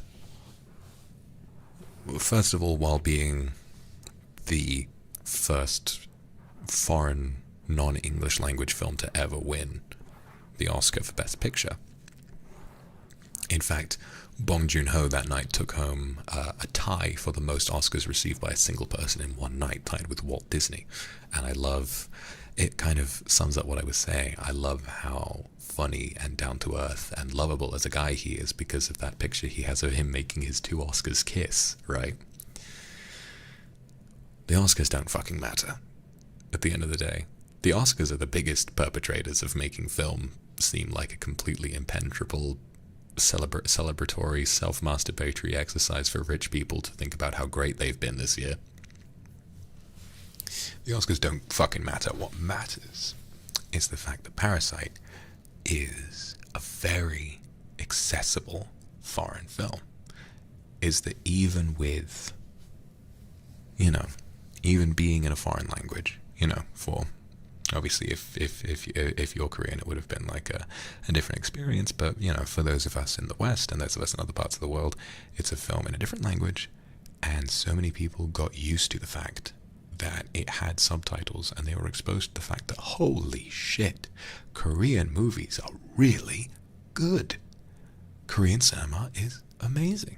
And then from that they might just, it's like what Bong Joon-ho said, if you get over the 1-inch barrier of subtitles, you will unlock a whole new world of films to watch.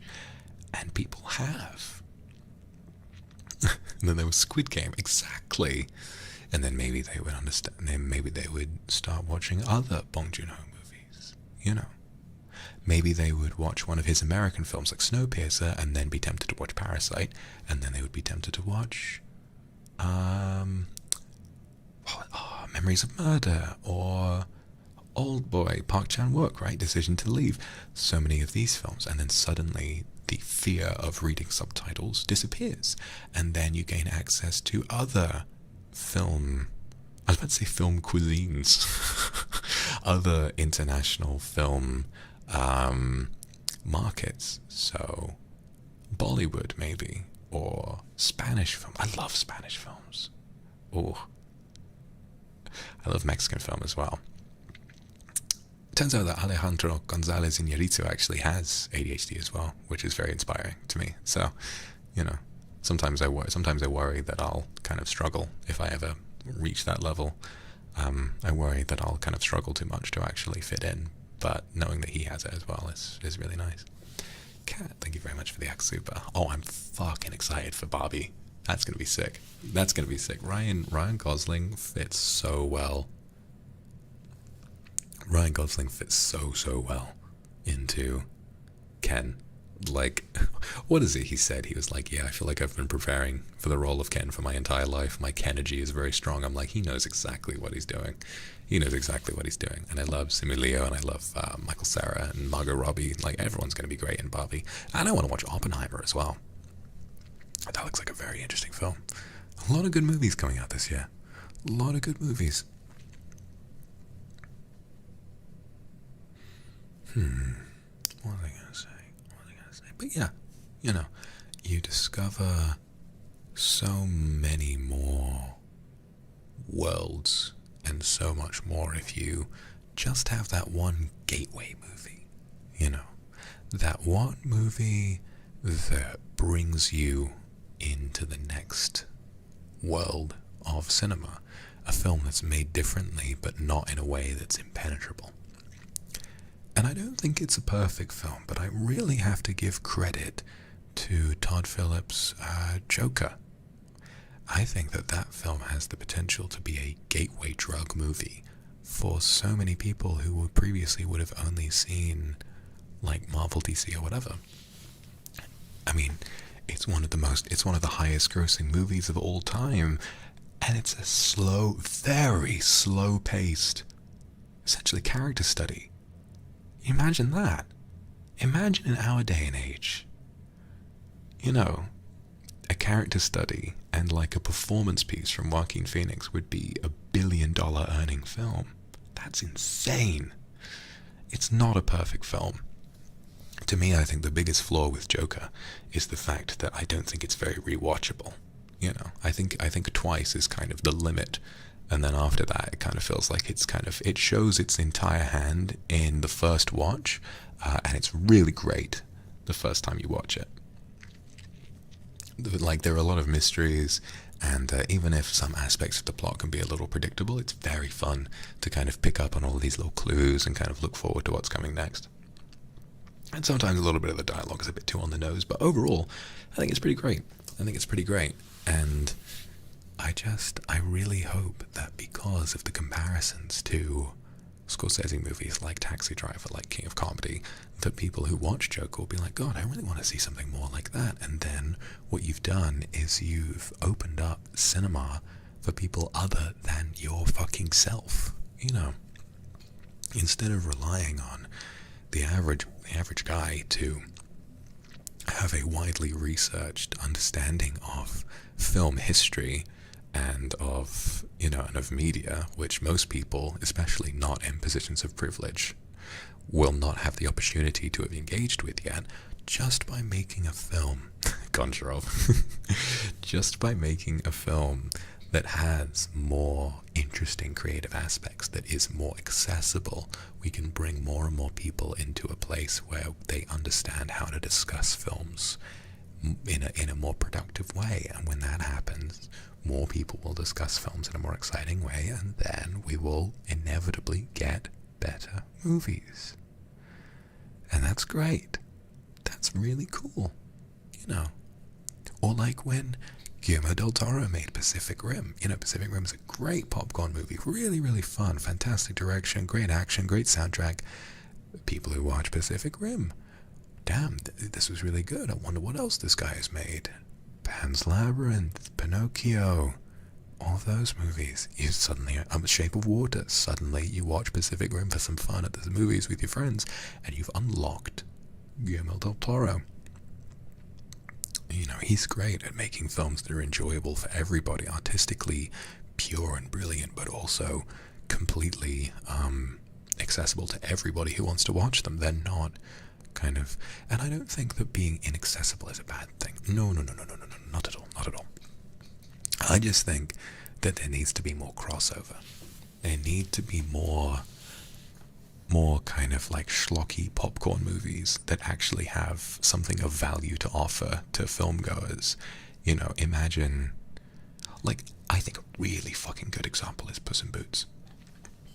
Puss in Boots is such an incredible example of a film that is intended for families and to be a really fun popcorn movie, but it presents beautiful artistry, incredible animation, genuinely brilliant acting performances, great music, very well directed action, and a great message as well that doesn't hammer itself home. It's just genuinely really great. It's a perfect popcorn flick that does cross the line of being artistically interesting, and this is great because it means that stick up their ass critics get a chance to relax for a while, and it means that those people who may not have had the opportunity to be educated on media literacy get a chance to actually, you know, oh yeah, and the death, a genuinely extremely intimidating villain in, you know, in a way that I think everybody agrees with, even myself, who's become pretty cynical about film. I found him extremely intimidating. And then for people who haven't had the privilege or the luxury to become educated on media literacy, they can watch it and have fun and also get it, you know, and then after that maybe they'll want to learn more. We just need to stop monopolizing good movies. They need to not feel so inaccessible. They need to feel like something anybody could see. And I think a really big problem with this is that because film is, at the end of the day, it is an industry. So many fantastic art films, yeah, they're region locked, or they will be, they won't release in a lot of theaters. Some of them have a very limited theatrical run. The films that go to every cinema in the world are the ones that come from the richest organizations like Disney and so on and so on and so forth. So, yeah.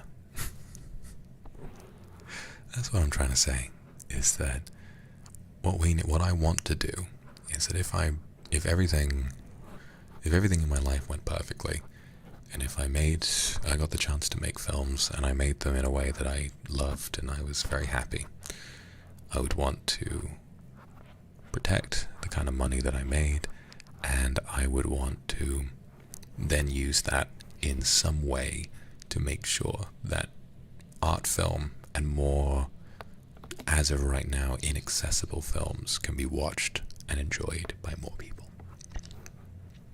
Because that is how cinema survives. Cinema survives when we enjoy it together, right? I fucking hate the war, the manufactured war between the audience score and the critic score. Fuck off.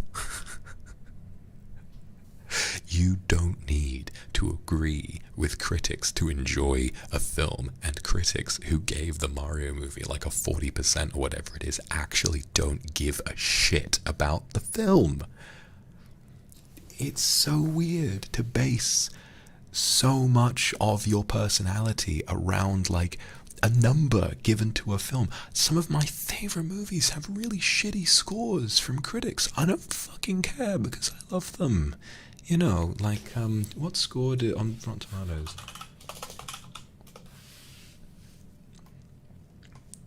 I mean, Mother, for example, has on Rotten Tomatoes, it has a 68 critic score and a 51 audience. I don't fucking care. It's one of my favorite movies. It's a film that's brilliant, and I can't stop thinking about it whenever I watch it. I think it's beautiful, it's dark, it's terrifying, it's disgusting, and I love it.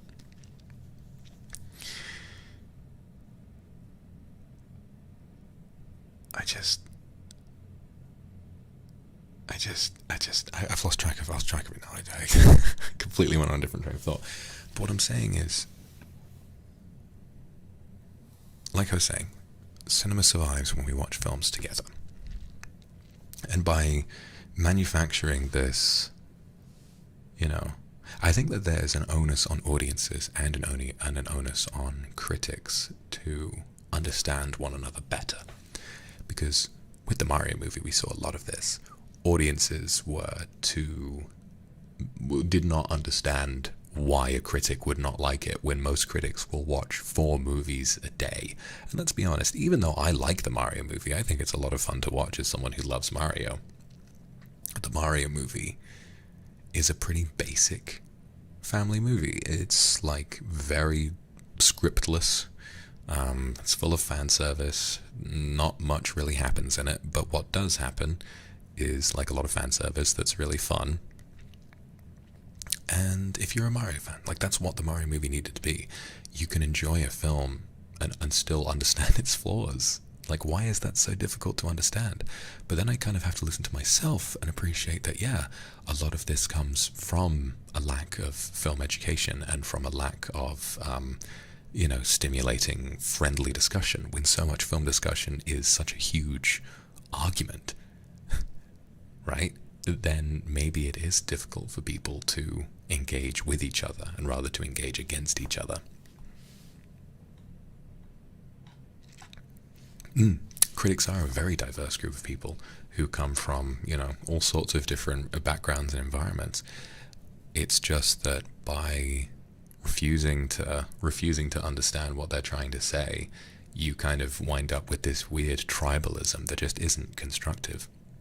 And I think critics as well need to get better at understanding what audiences you know, what they think, and for being a little more, maybe just a little bit kinder to the average moviegoer, and so kind of adding a caveat to what they might personally believe about the film, and kind of see a film through for what it could mean to other people.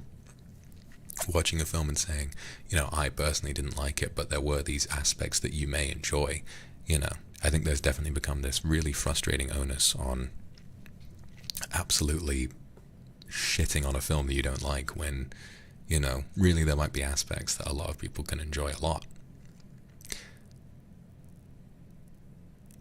I think critics are important because you need a baseline for someone who understands film incredibly well to tell you, you know, their honest opinion on what they thought of something, so that you know what to spend your money on. This is what a lot of this has been about, is the fact that films are expensive to go and see, especially in the cinema. You should be able to, because for me, like, if I want to see a movie, I want to see a movie. If I see the critic score and it's a really good review, I'll think, oh great, and if it's a bad review, I'll be like, meh, I'll still see it, you know.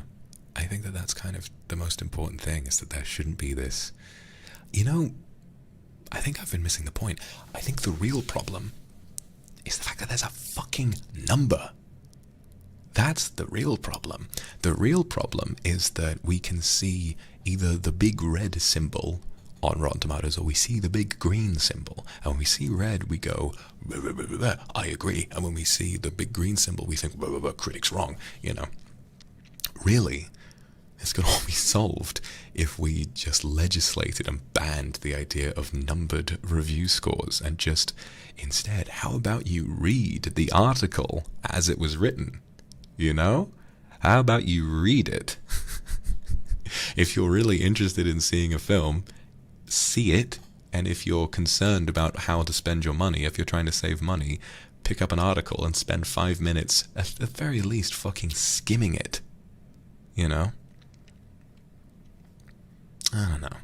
It's a frustrating debate to have, because by focusing so much on a number and on a score for a film, you really miss the point. A lot of these, actually, on Rotten Tomatoes are wrong. Like, a lot of the scores feel odd. Like, you'll read the preview for a review, and it says rotten, and it sounds like they're being very positive with the film. Or you might see a positive review, and it sounds like they're being very negative in the little snippet they've got.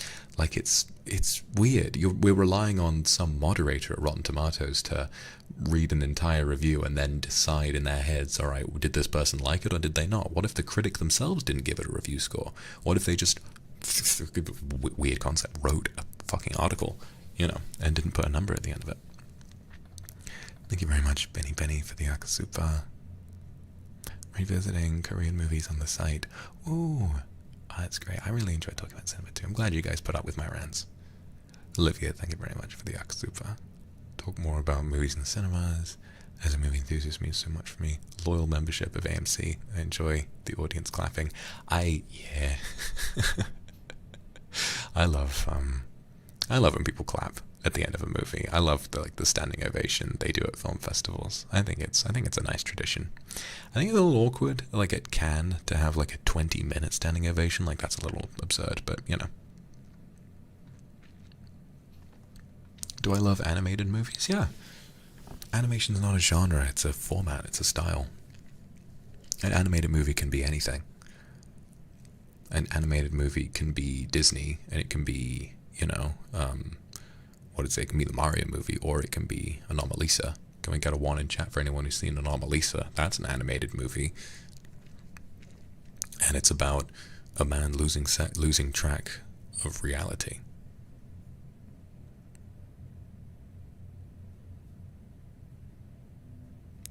FNAF, yeah, maybe it will get the same treatment that Mario did. I mean, we shouldn't be obsessed with how critics see it. We should see it for its own value. And I think that by placing this number on review scores, and by having this website that gives people an easily digestible number to see a film as, what we kind of do is just, you know, reduce discussion of the film from what did you actually like about it to the critics are wrong, I thought it was great, to or like critics are wrong, it's a shit movie and they're paid off, or whatever it is. You know, we don't actually discuss what's great about the film.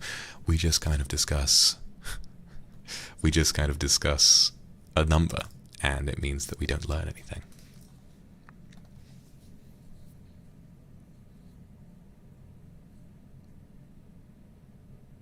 Oh god, yeah, don't fucking tell me about people missing the point when they watch The Whale. Oh, I was actually thinking about that today. You know, it's such a shame. I mean, The Whale's, I love it. The Whale's not a perfect movie by any stretch. I mean, it's a bit sort of, there are some aspects of it where it's kind of like on the nose, but I still think it's like, overall, I would give it like at least an 8 or a 9 out of 10. I think it's pretty brilliant. And as someone like me who just loves a movie that gives a great actor a chance to shine, The Whale, that's what it is. Brendan Fraser kills it. He's so brilliant, and the music kills it.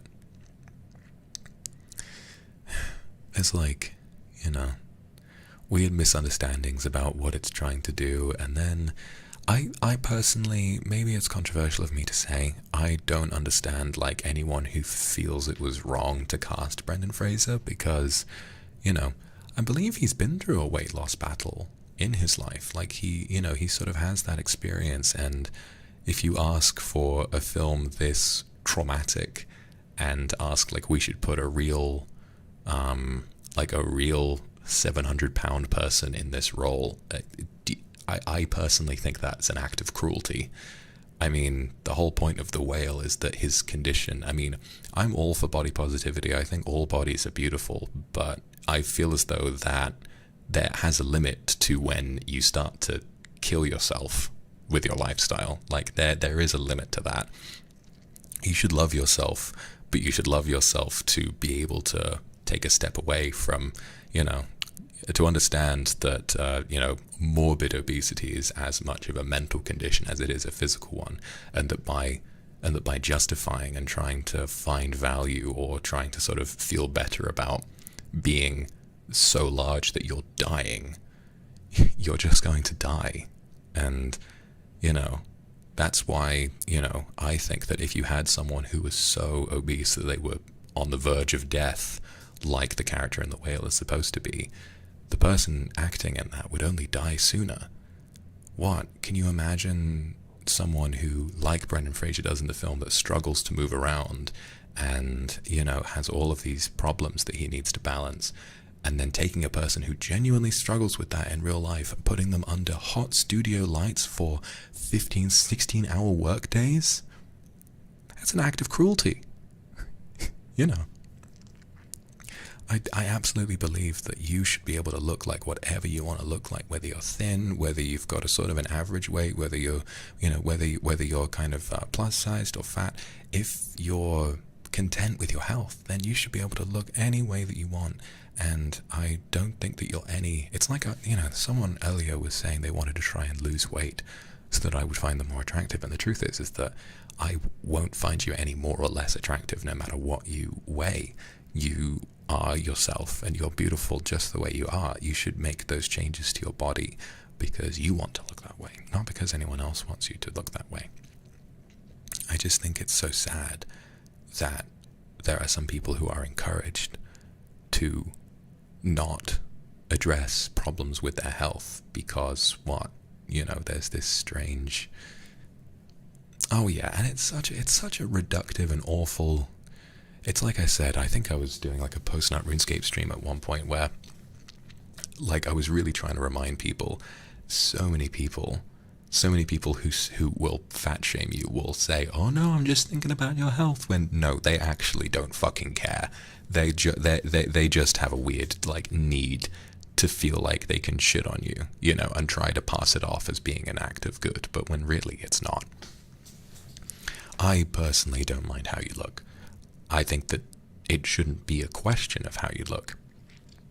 No matter how thin or fat you are, I think that you should love yourself, and I think that you should feel that you're absolutely beautiful. The problem with that is that the only discussion that should be had, it shouldn't be about how you look, it should be about your health. Eventually you will, you know, if you gain enough weight, you will reach a point where you start to die. And at that point, personally, I don't want you to die. I would like you to stay alive. And so you shouldn't worry about the way you look. If you like being a plus size person, then you should stay that way.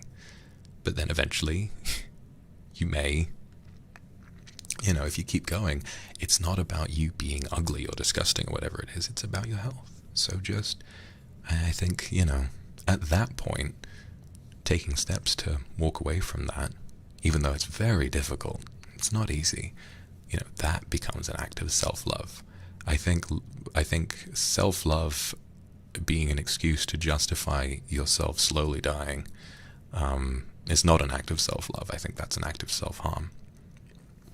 So I think that more than anything, we should be empathetic and understanding for people who find themselves in these situations, because obesity is as much of a mental, like I said, as much of a mental problem than it is a physical one. And by fat shaming, we only make these people's problems worse, because so many people who are obese are in this position because they have developed eating as a coping mechanism for stress and for anxiety. And it's by showing these people just a little bit of empathy that we can get them in a position where, you know, maybe they can, if you're comfortable still being, you know, somewhat overweight, then that's great. The most important part is that your doctor says that you're not dying. If you're comfortable and if you're happy looking how you look, then that's the main thing. It's incredibly hard to overcome, like you say, and I just want for, you know, anyone who's in that position to hear, you know, what I'm saying. If you're in this kind of a position, just remember that none of this should have to do with how you look. If you're under, you know, average weight, or if you're overweight, if you like how you look, and if you love yourself, then it shouldn't matter. None of that matters. The way other people see you shouldn't matter. The way that someone else looks at you and tells you that, you know, the way you look is disgusting. You know, people will say that about people no matter what their weight is. Obviously, people who are under or overweight suffer from that far more, but you will never be without someone who finds something to hate about you, so don't listen to them. Listen to me, and remember that the only time that you should try to change the way you look is when things start to become dangerous for your health. Until then, you can be as thin as average weight or as overweight as you choose to be. It's in your control, as long as you pay attention to what's going on inside and you listen to your doctor if they tell you to do something different, you know. And yeah, for every person who is outspoken about hating you, there will always be 10, 20, 100 who love you but won't say it because because there's no need to. So there's no need to, it's just that a lot of people won't think to say that because they figure, you know, it's always negative people who are louder, and that's just how it goes. Anyway, I have to go. I have a meeting with my composer for my project to get in touch with. But thank you very much for a great stream, everybody. I had a really nice time chatting with you all today. It was so nice to do sleep ASMR for like an hour and then spend like 90 minutes just ranting about cinema and, you know, body positivity and all this kind of stuff. So if I was to sum up everything I've said today, you're beautiful. Your body, whether, you know, no matter what its size or its state, it is beautiful, and you should love yourself for having it. And to remember that if you were in a position where you needed to gain or lose weight for the sake of saving your own life or for helping yourself to stay healthy, it would not be something that reduces how much you love yourself, and it shouldn't be taken as a slight against how beautiful you are. It should be seen as an act of self-love to try and keep yourself alive, because the world deserves to have you in it. And also, don't focus on the review scores on Rotten Tomatoes. Watch films for what you enjoy them for, and have patience for opinions that are not your own. Because everyone will disagree with each other. They always will. All it takes to stimulate a beautiful discussion is for everybody to be able to listen to and understand the opinions that others have.